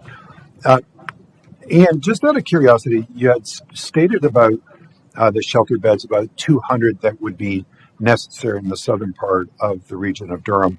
You also are saying that it should be geographically all the way across. Am I interpreting the language correctly? Yeah, our best estimation, thank you for the question, was about 70% in the southern part of the region, about 30% of the 200 beds in the northern part of the region. So in terms of distribution, certainly the concentration of many of the services are in the southern part of the region, and where the majority, though not all, of the unsheltered individuals were engaged in not just our exercise, but other data provided by the region. But certainly seeing that there are what I might describe as deserts in the north part of the region, in terms of if you experience homelessness in the northern part of the region and we're looking for shelter services, the strong likelihood is that you need to travel either outside the region or to the southern part of the region to try to access a shelter bed. But that could mean northern parts of the same municipality, could it not? It doesn't mean that it has to be geographically in another municipality in the northern part. It could also mean that in our circumstance, the city of Oshawa stretches up quite far north, that the opportunity of those kind of existence. Ian, in your professional opinion and the expertise that you have, especially when you look at the shelter system today, what is the best model that would be advised in regards to meeting the needs of the complex individuals in the shelter system today versus what we have traditionally, which is dormitory shelters? Thank you. I think that the lessons learned of non-congregate shelters, so other smaller pods of beds together with some privacy or even individual rooms, some evaluation has started through some of the responses communities in both Canada and the United States took during the pandemic. From the data that I've seen from those reviews, it seems to indicate more positive housing outcomes and less conflicts in shelter when it's in a non-congregate environment. And in particular, for creating a lower barrier environment where people with, let's say, compromised mental wellness, strong histories of trauma, active substance use, where they can provide a bit more engagement with staff outside of the environment of just trying to keep their stuff safe and themselves safe in a broader congregate environment. So I think smaller pods and non-congregate settings are probably the future of sheltering in that regard. I know that you did touch on it in your report in regards to sober environments versus non-sober environments. Is that an important component when you take into consideration about shelter services that are being made available in communities? Yes, I would say having a range of everything from dry to shelters that are very low barrier and accepting of people who are active using. I think in particular when it comes to spaces that are more focused on sober living, that does have advantages, in particular for people who have gone through some sort of substance use recovery program or are in an outpatient substance use recovery program. To be in an environment where other people aren't using substances can be beneficial to their pathway to recovery and treatment.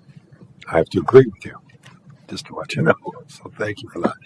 I want to touch on the response in regards to the individuals that you did in your group interview and their interpretation of interactions with police. There is highlight in the report that less interaction with police is what many unsheltered individuals desire. Is that correct? Okay. So I would say that perception is correct. Okay. So with that in mind, if it's not police-led, do you believe that outreach workers working in pairs would be part of a better strategy in regards to making contact with those individuals and trying to navigate the system to get them into the proper care? Do you believe that that would be a better approach than utilizing police as first place of contact? Unequivocally, yes. Okay. Do you believe outreach workers that are making this contact, is it vital that those outreach workers are workers that are available to be able to meet that population throughout the 24-hour clock?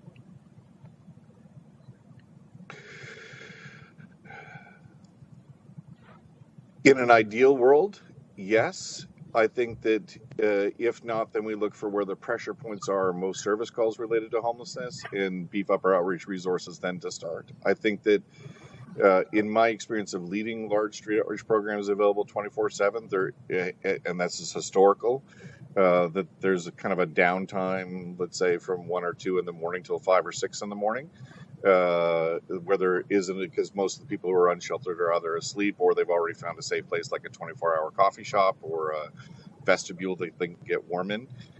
So I think that if we look at response times, and there was probably some local data relative to when police are responding most often to unsheltered calls, that we could formulate a strategy that is most economical and most effective. And I agree with your statement. I believe that outreach workers are a better approach. In our circumstance in the great city of Oshawa, we have seen, because we track the information and do a call every Tuesday morning, we've seen a decrease in regards to the request of police to assist. And we utilize our bylaw and security officers, and their approach is to connect, communicate, navigate, ask for compliance, and then the last component is enforcement. But the idea being is to connect with the individuals, navigate the system, by the way, at 2 or 3 in the morning. So I'm glad to hear that. I think that the outreach workers are the pathway to go, and that we've got data that states that it drops the police calls downward. I really want to kind of better understand about the collaboration or cooperation of agencies working together. The struggle that all municipalities have is you've got good-hearted people that are executive directors with many staff members that are delivering similar services that are being funded from various places. And unfortunately, trying to get them to collaborate and work together becomes a challenge. Do you have any recommendations from your expertise and this report that gives us a roadmap or ideas about how we can get those individuals to work together without using the big hammer, which is funding? Either you do or we take.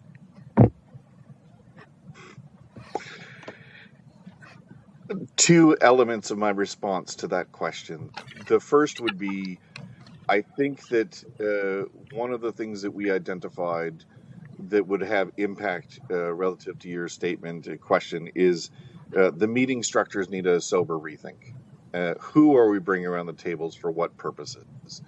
And I think that while there's been no shortage of getting people to meet, the intentional aspects of those meetings, what are we trying to accomplish in terms of action, could use some improvement, and differentiating the layers of organizations between what's an executive leadership call versus what's a direct service kind of offer. The second part is, one of the takeaways from this exercise was the forming of the Systems Planning Committee and that broad range of organizations that work in the space, and their ability to craft shared principles for the system, I think really sets a foundation for how we get people to come together, or the purpose of coming them together is to live those principles in action. And if we continue to see the work of staff and convening as representatives of the service manager in that space, I think using those principles to guide the collaboration will be integral to the success of changes in the way that organizations work together.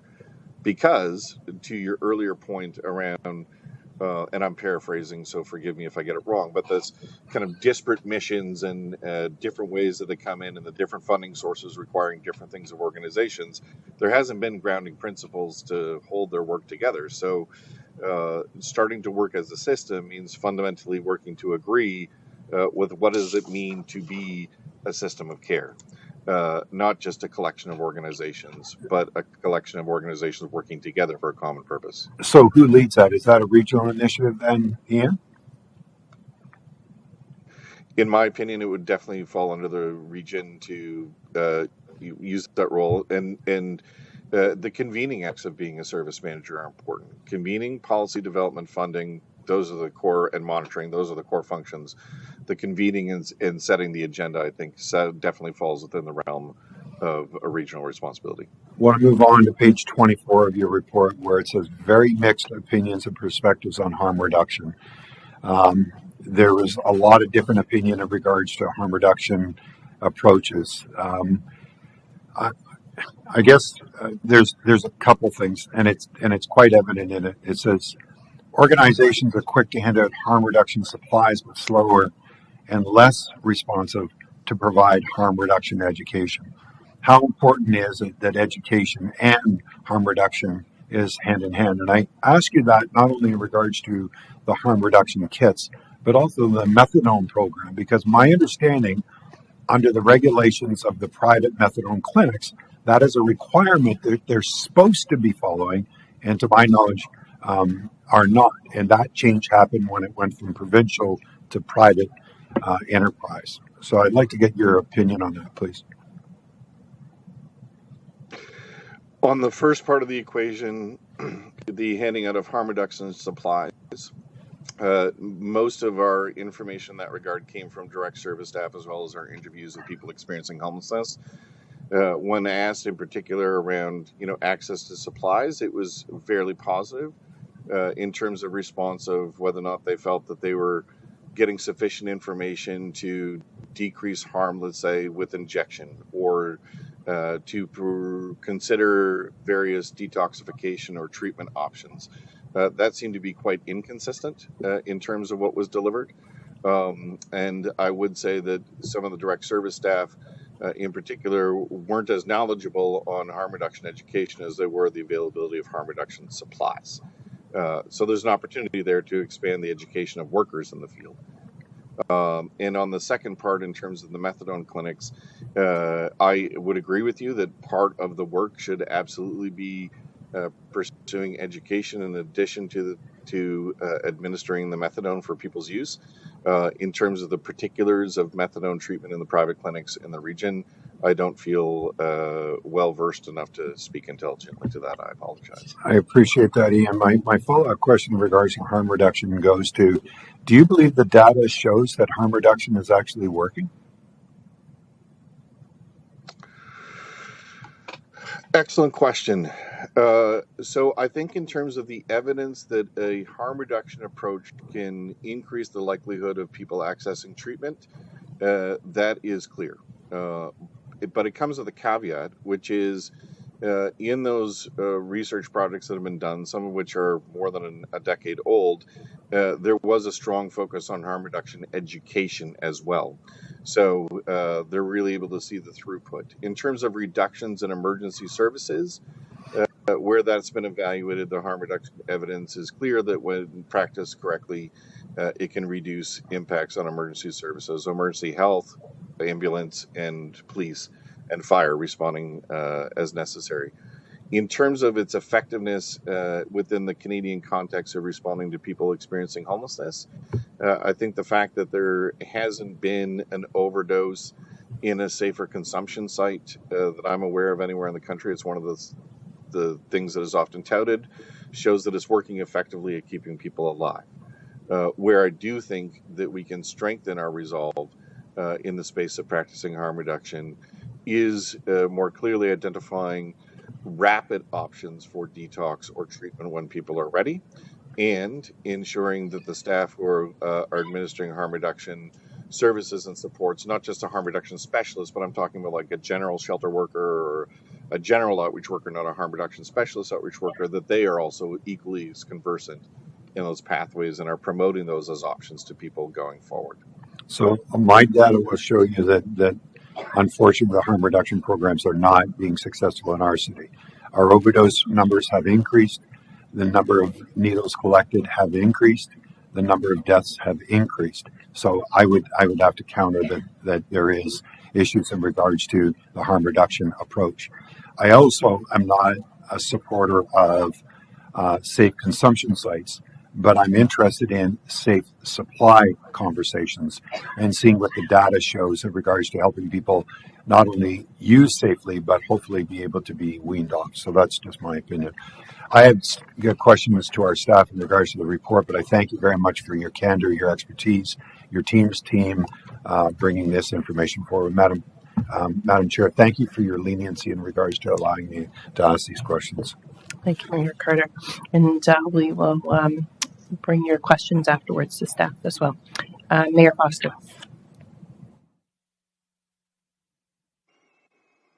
Want to hit it again?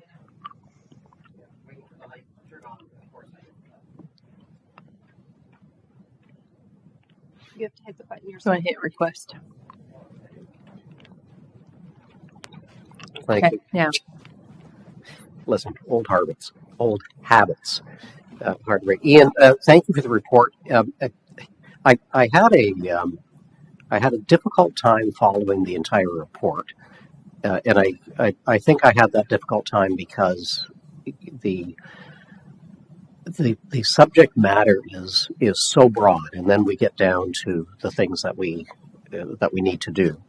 This report is the basis, as I understand, and Ian or through to staff, this is going to be the basis of a broader report that is moving with a path forward that we have to consider, correct?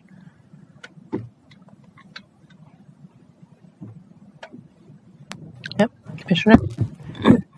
Through the chair, yes, that's correct, Mayor Foster. This is just the introduction for everyone to see the report, to see what ORCO found in Durham, and then our plan is to sit down with the System Planning Committee and the DAC Committee to prioritize these recommendations, some of which we've already started to work through when we saw the preliminary report in December of 2022. But that is our plan, and then we'll come back to Health and Social Services Committee with a more fulsome plan for us. And I hope you're going to break that down into bites. You know, what's the line? How do you eat an elephant one bite at a time? And I think we had an elephant, and it is an elephant in front of us. Ian, there is note of a variety of what I'm going to call significant pieces of funding. While I don't think it was articulated clearly, are we concerned that no one is doing appropriate overview as to the efficiency of how that money is being spent? So I was surprised at the quantum, but then start wondering if these variety of organizations, if someone is paying attention to how efficient and effective they are. And I'll lead while it's not around homelessness. Several months ago, the Toronto Star was highlighting subsidized housing and absolutely deplorable conditions, people that needed subsidized housing that they were living with. So do you have any insight into that or any comments on that? Thank you for the question. I think that the best response to the efficiency and effectiveness of any particular investment in an organization comes down to the monitoring functions of regional staff, and that's part of the responsibilities as a service manager to make sure that that the funds are being spent in the way that they're supposed to be spent, and that we are actually getting the impacts or outcomes for that investment.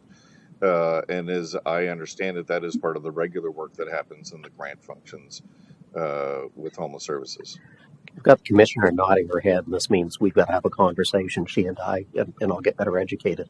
There was a note in here, I think it was called gimmicks, and there were 3 items I can recall offhand: tiny homes and trying to link people with overhoused individuals. I would be one of those individuals, by the way, right now. And that surprised me. Are they in fact gimmicks? So I would have thought that tiny homes, and if you could create programs, would be not the solution, but part of a solution. In reading this, it seemed to me that that we have perhaps we're perhaps misguided in considering this. Or again, are they part, or is there evidence that these are really less helpful than we believe? Thank you. I think that the analysis that we've been able to do on other communities certainly demonstrates that they could have created more units had they gone a route of multi-unit residential construction, including modular construction, compared to tiny homes. That the wear and tear on the tiny homes seems to be greater than those in multi-unit residential buildings. So some of the tiny homes seem to get out of commission faster as they wait for repairs. And the third challenge is that many communities face is one of planning and building. To come up with the process of using the parcel of land in that way to work through the environmental approvals and the planning approvals can be more costly than a more traditional approach to construction. I think that it does benefit from some sort of cost analysis that is much more involved at the local level to understand specifically what's going to go in. But in terms of where we use gimmicks is really people think that they're easy, low-cost answers, and they tend to cost a lot more and take a lot longer to put in, and maybe don't get you the same benefits as a community than, say, looking at a different form of construction. Okay, and thank you for that insight, because prior to reading the report, I might have been a great advocate of tiny homes. We've got to ask questions, so thank you for that. There was a lot in here about racism, and while the report didn't go there, it struck me that the majority of the people that you spoke with were male Caucasians, identified in the report. We know that male Caucasians we lead, generally speaking, quite clearly, not always, a privileged spot in society. And yet, based on the numbers that you've given us, male-female splits and racial splits, I would suggest that male Caucasians are overrepresented.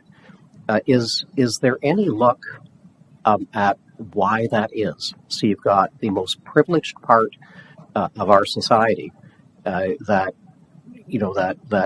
seem to be, I'm going to say, falling through the cracks. And I don't know if it's cultural that less privileged minorities are taking care of their own, but is there any insight into that might help us to avoid homelessness?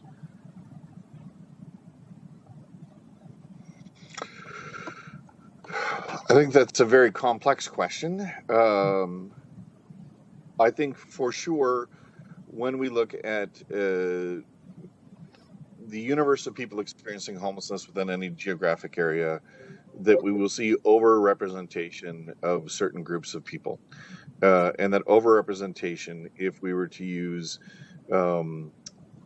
indigenous peoples as an example, one would frequently says, well, overrepresentation seems to be a direct result of a number of factors: historical exclusion, intergenerational trauma, past policy decisions, economic poverty, and we can kind of go through the list. But what we haven't necessarily done is, in many communities, is figure out, well, what is a culturally appropriate response?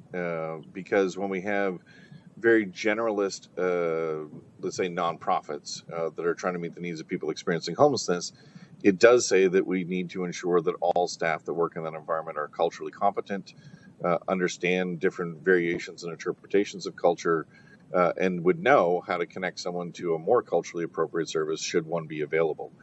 When we look at populations of people experiencing homelessness, in Canada, the majority are going to be, in this part of the country, will be male, and the majority will tend to be Caucasian or identifying as Caucasian. But that doesn't mean that it's representative of the community as a whole in terms of overall population of housed people. And that's where we'll see the overrepresentation, particularly within the BIPOC community. Okay, so I'm sorry, I'm trying to follow the response, but if I look at the percentage of Caucasian males that you've identified, that vastly exceeds the demographics in our community. So is that true across Canada? So if we adjust that for the demographics, it would seem to me that that cohort is overrepresented anyway. No. This is where I'll say it really depends where you go in the country. Okay. And I think that we do see huge regional variations in that regard. Okay. Thank you for that. One last. I had 22 comments and questions, and I promise I'm not. Let me just find the last. There was a comment. So I'm looking at page 40 of the report.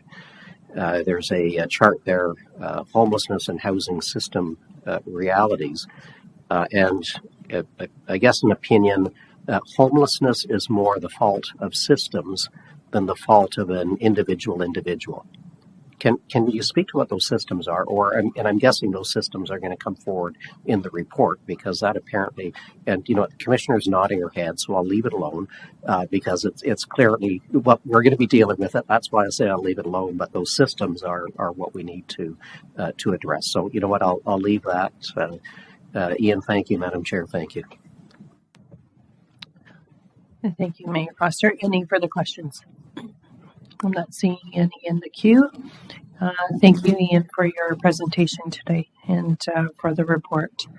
I'm going to move forward within our agenda here, and under health, we have no correspondence or reports.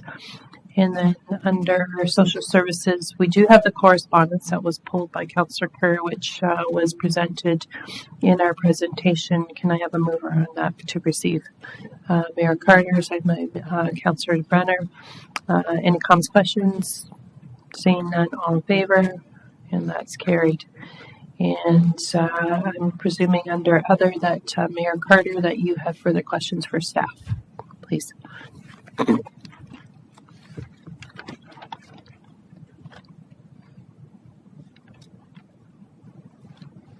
Ta-da! I like waiting for that. Thank you very much, Madam Chair. Through you to our Commissioner of Social Services, good morning, and thank you for the opportunity to ask you some questions. The ORCO report has highlighted some of the issues that we're trying to kind of address and make sure that we are taking the appropriate steps. I guess I have a series of questions. I guess one is, as you're aware, we did allocate $400,000 for audits of our shelter system and look at what type of modernization was necessary. I'm wondering where that is, and will we have a report, or will we have a recommendation that may come? Because I would imagine it would be multifaceted, because some get provincial funding, regional funding, and I'm just wondering if you could bring me up to date on that, please. Through the chair, thank you for that question, Mayor Carter. So the $400,000 that was provided to us a couple of years ago was for the creation of a master housing plan, which we did come back to council with the plan, and we used about $70,000 of that funding to create the plan, and the other $200,000 is currently being used for the DRLHC engagement strategy, the RFP that we talked about earlier. As part of the an audit, we haven't done an audit, but we have used this report. The actions from this report are part of our plans for how to expand or alter the shelter system, and that's part of probably the next step of our work to come. So I misunderstood, because I thought that part of the funding was allocated in regards to reviewing the shelter system and seeing about modernization, but I guess that's my fault for misunderstanding that. What type of timeline do you anticipate in regards to actually looking at it? Because this comes down to is, why are people in the bushes? Why are people in the tents? Why are people in vestibules? Because they believe the shelter system is not safe. So, best practices have said that we have to modernize our shelters to make sure they're safe. So do you have any type of timeline in regards to modernization of our shelters at this time? Through the chair, I don't have a timeline for you. I can commit to you that we are sitting down with our system planning committee and through the DAC committee, who are the advisors of this work. And we do have a shelter working group that's an offshoot of DAC that will currently be looking at this work. What do you believe is the obstacle in regards to modernizing the existing shelters at this time?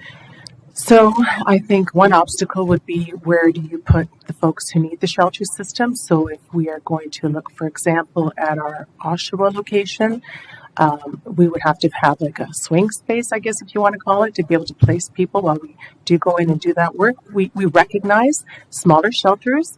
The report says smaller shelters are important, non-congregate living is important, and we heard that already even through our those who use the system. So we do have those conversations, and we do understand that.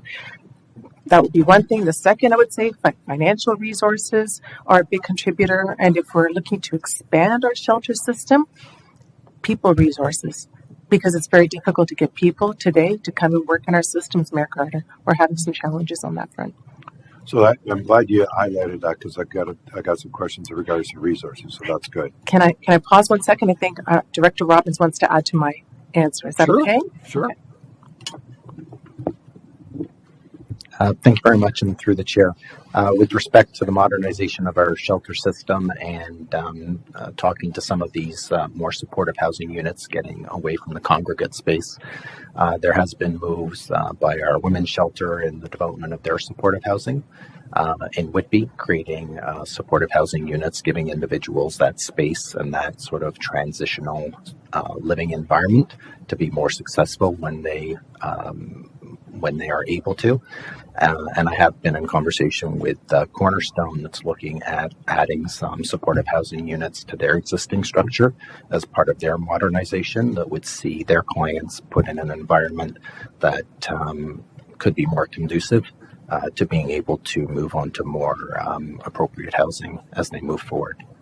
So just to follow up on that, then my interpretation based upon the footprint that they have, that would mean a decrease in regards to the dormitory environment and more into a housing component that would be healthier, safer, and less units. Is that a fair statement? Through the chair, from the conversations, I can't speak specifically for Cornerstone, but from their plans, they would be able to add supportive housing units and look at their current space that provides congregate living and see how they can modernize that space in conjunction with creating additional supportive housing units. Anytime we're looking at adding supportive housing, we always do run into the difficulties associated with members of the community not wanting it in their backyards. The issue we're facing is capacity. We don't have the capacity to care for these people. We're overwhelmed. Our city is unable to help any longer. I mean, we're millions of dollars in. We just don't have the expertise. We don't have the capacity. We don't have the resources. We just don't have it.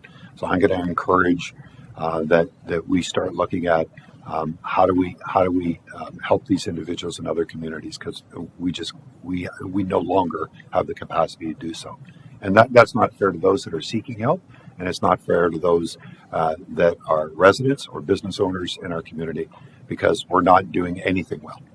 And we need the assistance of looking at capacity. I'm asking you to take that seriously into your consideration. So thank you, Mr. Roberts. Yes, and through the chair, the individuals, as we say, there's already limited space within the shelters. Yep. So the individuals that would be able to be supported through supportive housing at Cornerstone would be those individuals who are already within the community, as opposed to having additional homelessness within the Oshawa area. Okay.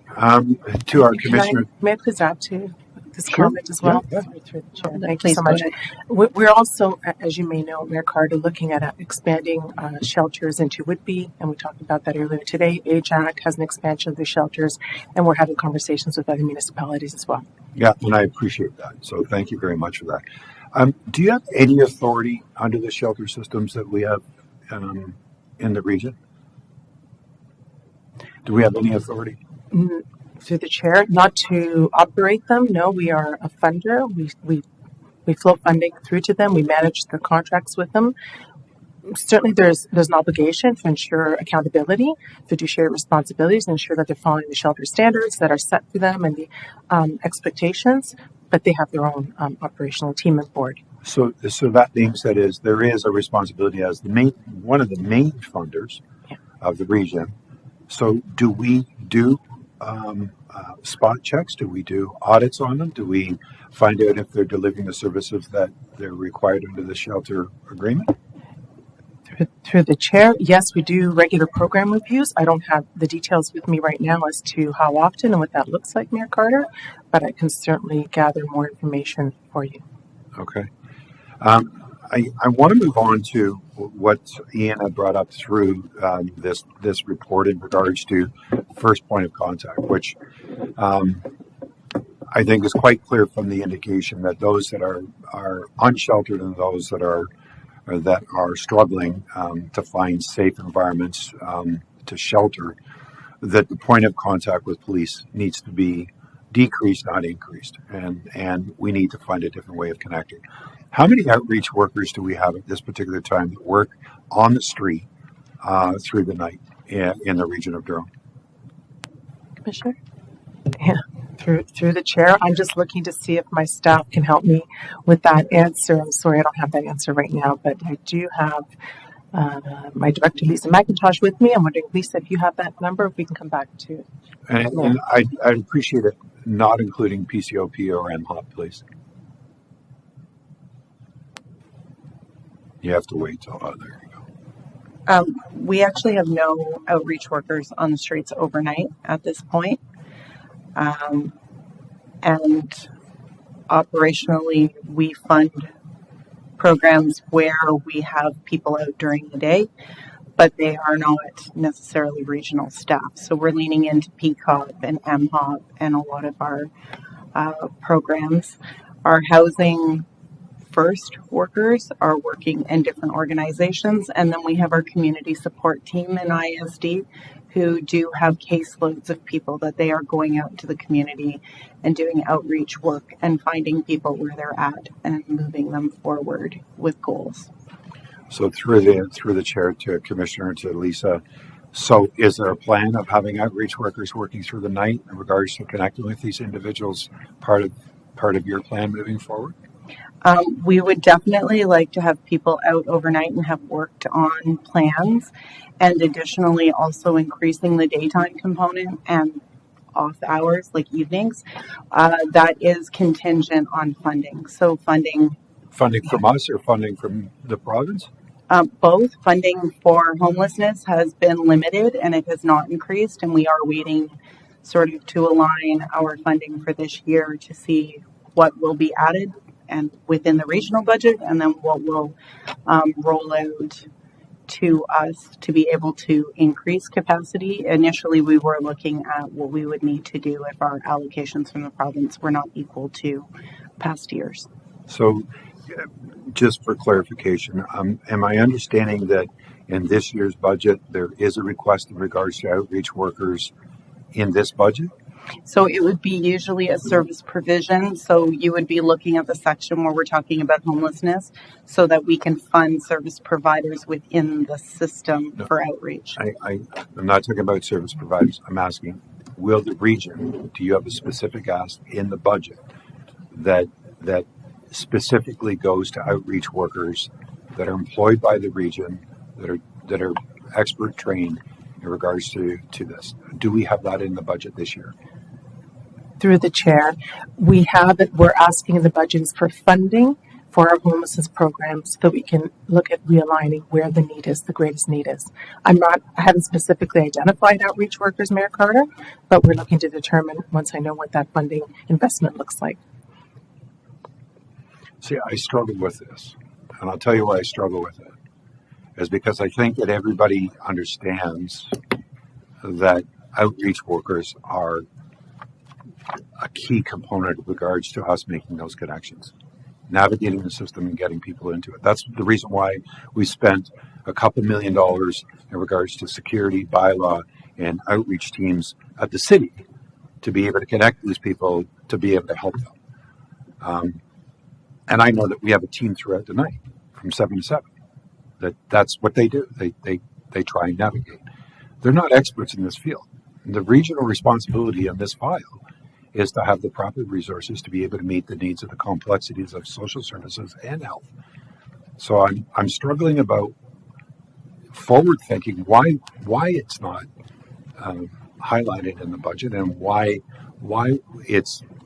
you're not requesting it. I mean, I'll support it. Just put it in front of us so that we can actually get it. So that's what I'm struggling with. Can you help me with that at all? Oh, okay. Sure. To the CAO. Maybe I'll start and then turn it over to the commissioner. As you know, our budget target this year is 5%, and it's a real challenge to get it to 5% across all of the operating departments. We have worked really hard in the last 4 years to try to increase regional investment in social supportive housing and homelessness. I'll be very frank. When we first arrived in late 2018, the region invested $25,000 a year in homelessness. We are incrementally working with finance to get that to where it should be. When you look at Peel, for example, they invest, I believe Stella is $20 million a year. We've got a long way to go. We know that. Unfortunately, with all of the other pressures that we have in our hard and soft services, we have to take the incremental approach. But it's definitely a priority for both the commissioner and myself. And I have to say also for our treasurer, who's been working very hard to identify alternative sources of funding that we can dedicate to this file. No, I don't mean criticism. I mean, where I struggle is we are in a national health crisis. My community is in a health crisis right at this particular time. The resources that we have are inadequate in regards to meeting the needs of these complex issues. Successful communities that have outreach teams that work throughout the night in pairs, even with security or bylaw officers, have an opportunity of successfully relocating individuals that won't freeze on the streets or be assaulted on the street, but actually into a safe environment. We as a region are in a crisis moment. So I understand the pressures on the budget, but utilizing outreach workers with better results and freeing up our police to be able to do the jobs that they want to do and they're trained for, I think has to be a priority. So again, no criticism, but I'm asking, please be purposeful. My second question regards to outreach workers, and this report states it, is why is it that one of the most specialized type of talent that's needed for this work is the lowest paid? Who sets the rate? Commissioner. Through the chair, if I'm speaking about my staff, I would not say that they're low paid at all. They have a very good salary. Out in the community, those are through their boards. So I can't speak specifically to that, Mayor Carter, but I just want to comment on your comment around outreach workers. We don't have to have our own staff funded to do this work. We can be funding other providers in the community who have the professional staff. That's what I'd be looking to do if it's not my own staff. And I get that. The problem being is we as a regional representative, the mayor of the great city of Oshawa, have no authority over those agencies. And the only mechanism we have is a funding mechanism. And even on a funding mechanism, it can drag on. As a regional resource and a regional with policy and structure that is around it and reporting that comes through this council and through this committee, we have a lot of accountability that is there. The agencies, even we're struggling where we are right now with the agencies and their service agreements, that they're not living up to this service agreement. And we have no mechanism of holding them responsible. I would rather the region undertake the outreach workers, get them trained, get them hired, and get them out on the street to work with our local byline security people. We're willing to be part of it. We're willing to help in whatever way we can. We don't have the capacity, we don't have the expertise, and we need the specialized help to be able to address this. Please take it under consideration because we can't do it any longer. And, Commissioner, one last thing, and I said it before, we are at a capacity. And for the parents that want us to try and help these people, the city of Oshawa is unable. And by the way, it's not our responsibility financially on the city level of core services to be able to deliver these services. This is a regional initiative. Funding, of course, comes from the province. But we just don't have the capacity. So there are individuals that are not being served, but the city is being held 100% responsible. I'm the guy that gets the call from the parents when their kid dies. Says you didn't do enough for our kid. Please understand the city of Oshawa does not have the capacity to care for these individuals and the number of individuals that are coming to our city. We need a different plan because the data shows that we are failing. We're failing those that need the help, and we're failing the businesses and the community. We haven't even talked about the economic impact that has happened in my downtown. It has absolutely destroyed our economy in the downtown core. And when I asked that question about this report and there was no business consideration, to me, it's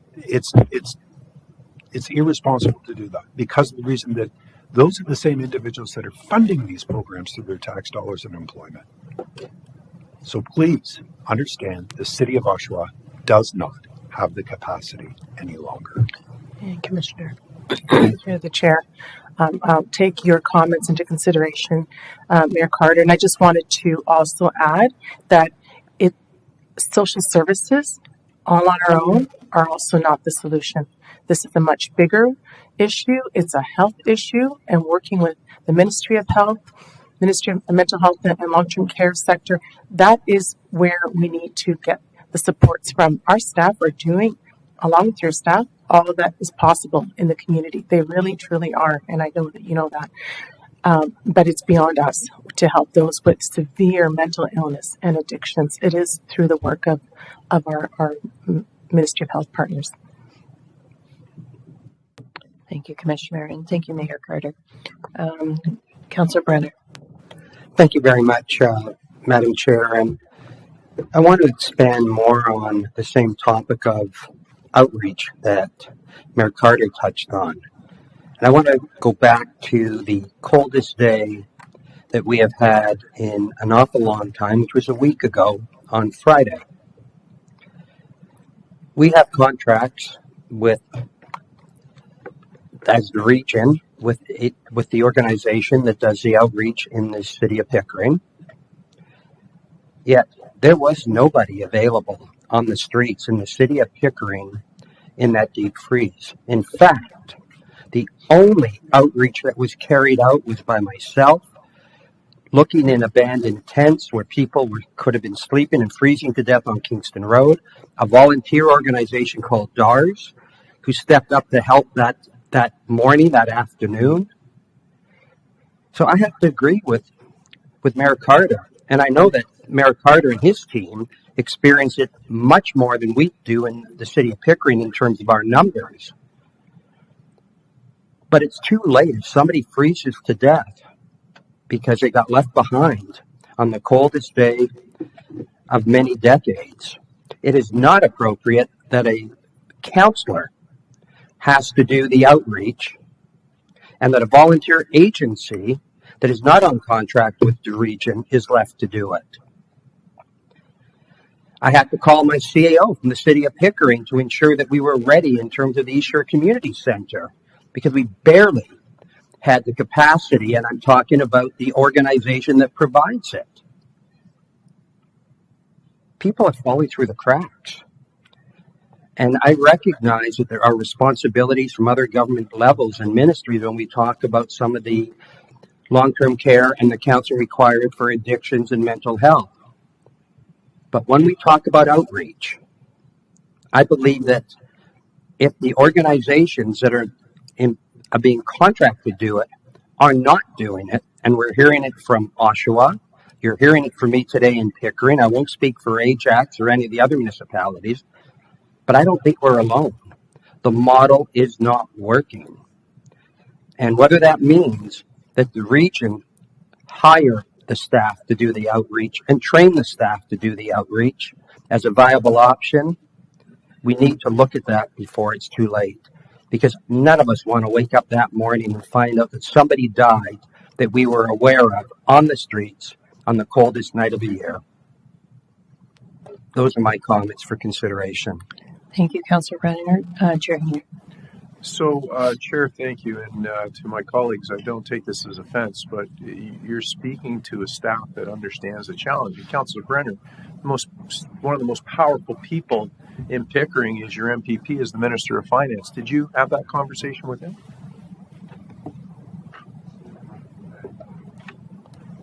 Give you the power. We will certainly be doing a resolution of Pickering Council to our MPP.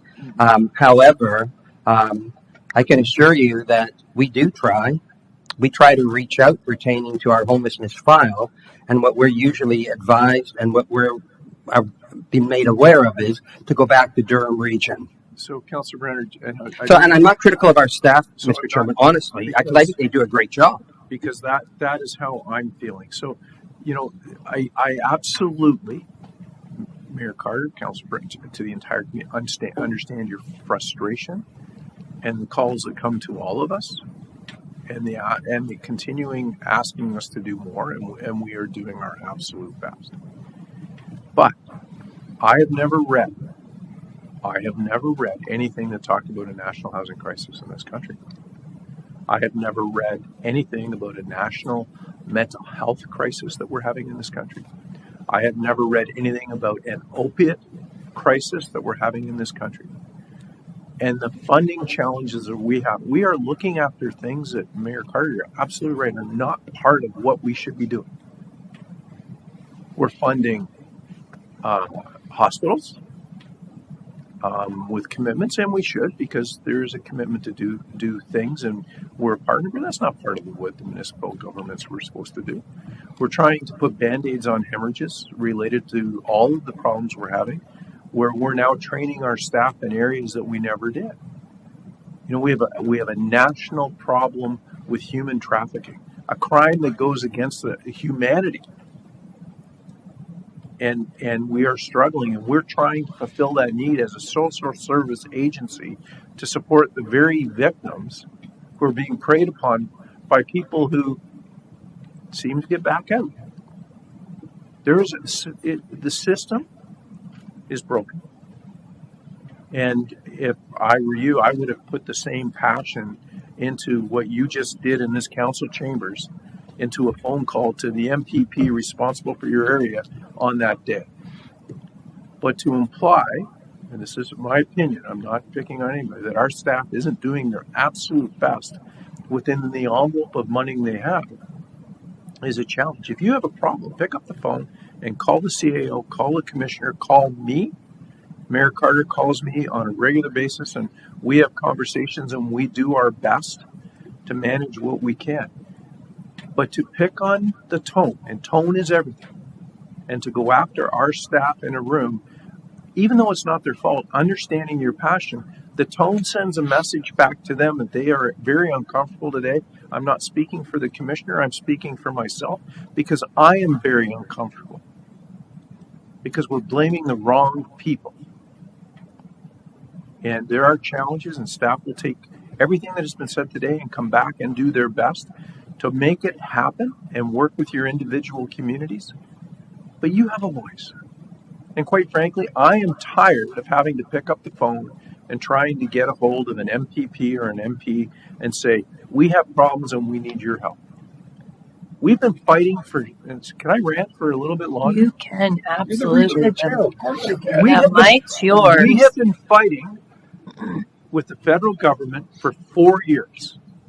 4 years to talk about bail reform, the releasing of people back into communities. 4 years. The mayors and chairs of the GTHA, I'm going to make the assumption that AMO and Marco and all the Canadian Federation of Municipalities should be as well, to talk about this. It has taken 4 years to get to the point now where we're possibly going to have changes. When we know the problem of someone dealing poison on a street in a community who is being re-released after the second or third time that preys upon the community again is not the answer to fixing the problem. The money's in the system, but if you don't take the challenge away and the people that supply the poison, if you can't limit the access, then you're not going to fix the problem. Now, I'm sorry for my rant today, but the system is broken. If you agree with me, then maybe it's time that we raise our collective voices and say, we have a problem. You know, I don't need to have the Prime Minister and the Premier of this province argue over dollars for health care, because I see it every day. I see the line ambulances and police cars backed up at Lake Ridge Health. We see the patient delays. You know, in the STEP program for addictions, you have to find a time where one of the steps that you have to admit that you have a problem. You can't fix a problem until you understand there is a problem. And if it was declared a national emergency, then the funds that would be put into the problems that we're all suffering in every one of the municipalities in Durham, but all the municipalities from coast to coast to coast in this country, will get the action they need. Now, I apologize for my rant, and I don't do it very often. But Mayor Carter, weren't you in the meeting when I spoke to the Minister of Public Safety in Ottawa and the Solicitor General for the province of Ontario? And did we hear anything back, or did we get lip services in a meeting? Our police department, our officers, our chief are frustrated. Our frontline service people are frustrated. And we all go home at night and we all have conscience that tell us, have we done enough today to meet the needs of our community? And we carry this at night. You know, our staff does incredibly great work 7 days a week.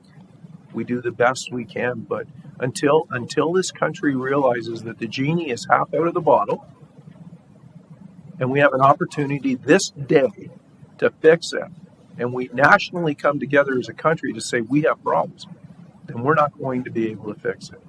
I'm not tied to a political party. I'm an independent. I pick on them all equally and fairly, but I compliment when they do good things. I'm thankful that we're going to get more money for hospitals. Is it coming fast enough? No. Is there going to be a meeting today where they're going to argue how we're going to do this? Probably. That's wrong. We're arguing our communities and newspapers and on social media when we should be doing what we're doing right now in the council chambers, making things happen and making a change. But you can't put this on the back of the taxpayer. You can't fund it off the tax base. It doesn't work. Anyways, I apologize. That's my rant for the day. No, thank you, Chair. But to staff, their council is frustrated. They're directing their frustration towards you, but it's not anger for what we're doing. I'm going to step out and say it's the anger and the lack of what the other levels of government are doing. That's only my opinion. I appreciate that. Thank you very much. Councillor Brenner. I don't disagree with the regional chair, and most certainly I'd be happy to have my voice as part of the collective voice, along with the very powerful voice of the mayor of the great city of Oshawa. See, I'm a good learner. And all the other municipalities, and whether it means having that one-on-one with the MPP from Pickering-Uxbridge, who is the Minister of Finance, or the MP for Pickering-Uxbridge, or whomever else would be appropriate. We're there. We'll do it. It needs to happen. And I do want to apologize if staff in any way felt I was critical, because I would not be critical and never intend to be critical of the amazing work of our regional staff. I think we are all equally frustrated. Thank you, Councillor Brennan.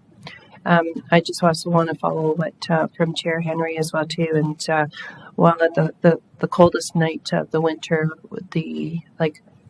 ourselves from Whitby, we're also reaching out, because homelessness has no borders, and we know that. And Mayor Carter, the opportunity, and also to have sat with you, but also to understand your frustrations after our town hall meeting at the library, and our libraries are stepping up to support as well too. And it's about educating our community. We had 20 people. I sat there to watch as our homeless left our library to go to our warming center, and it was equal.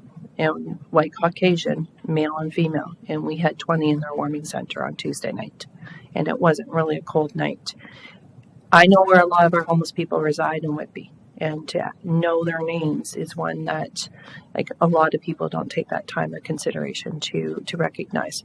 Whitby is also supposed to be this very affluent area where we don't have homeless within our community, because it doesn't exist, apparently.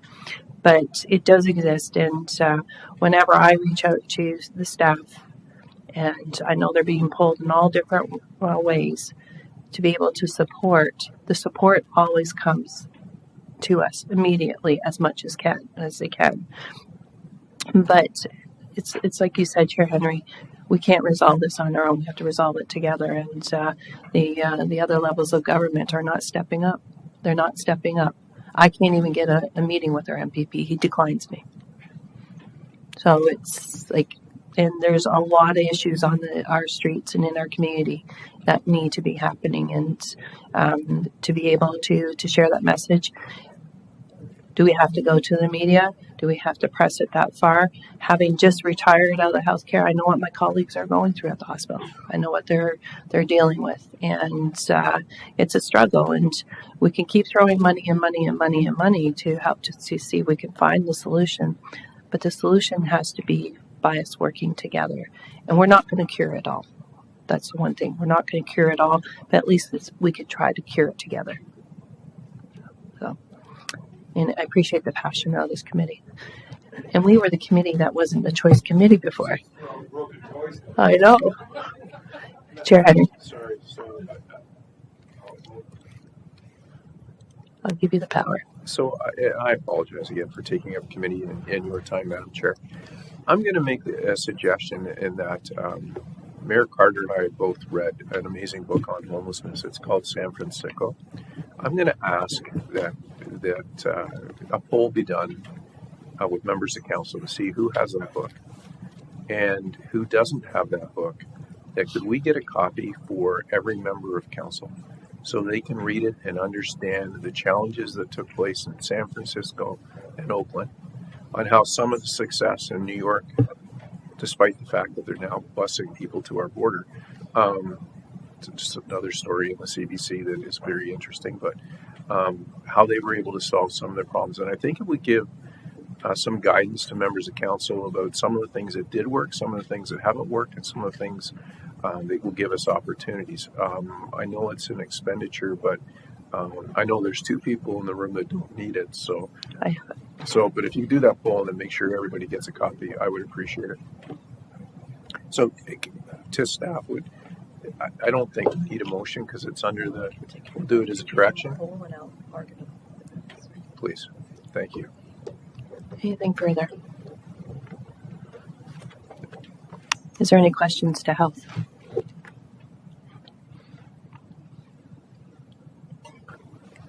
Mayor? Dr. Kyle, the flu numbers are down, or they seem to be down. This is good news. Yes. Is that all of you, by the way? Yes. Amid the doom and gloom, I thought I would bring you some good news. That's all my questions. And it's good afternoon now, Mayor Carter.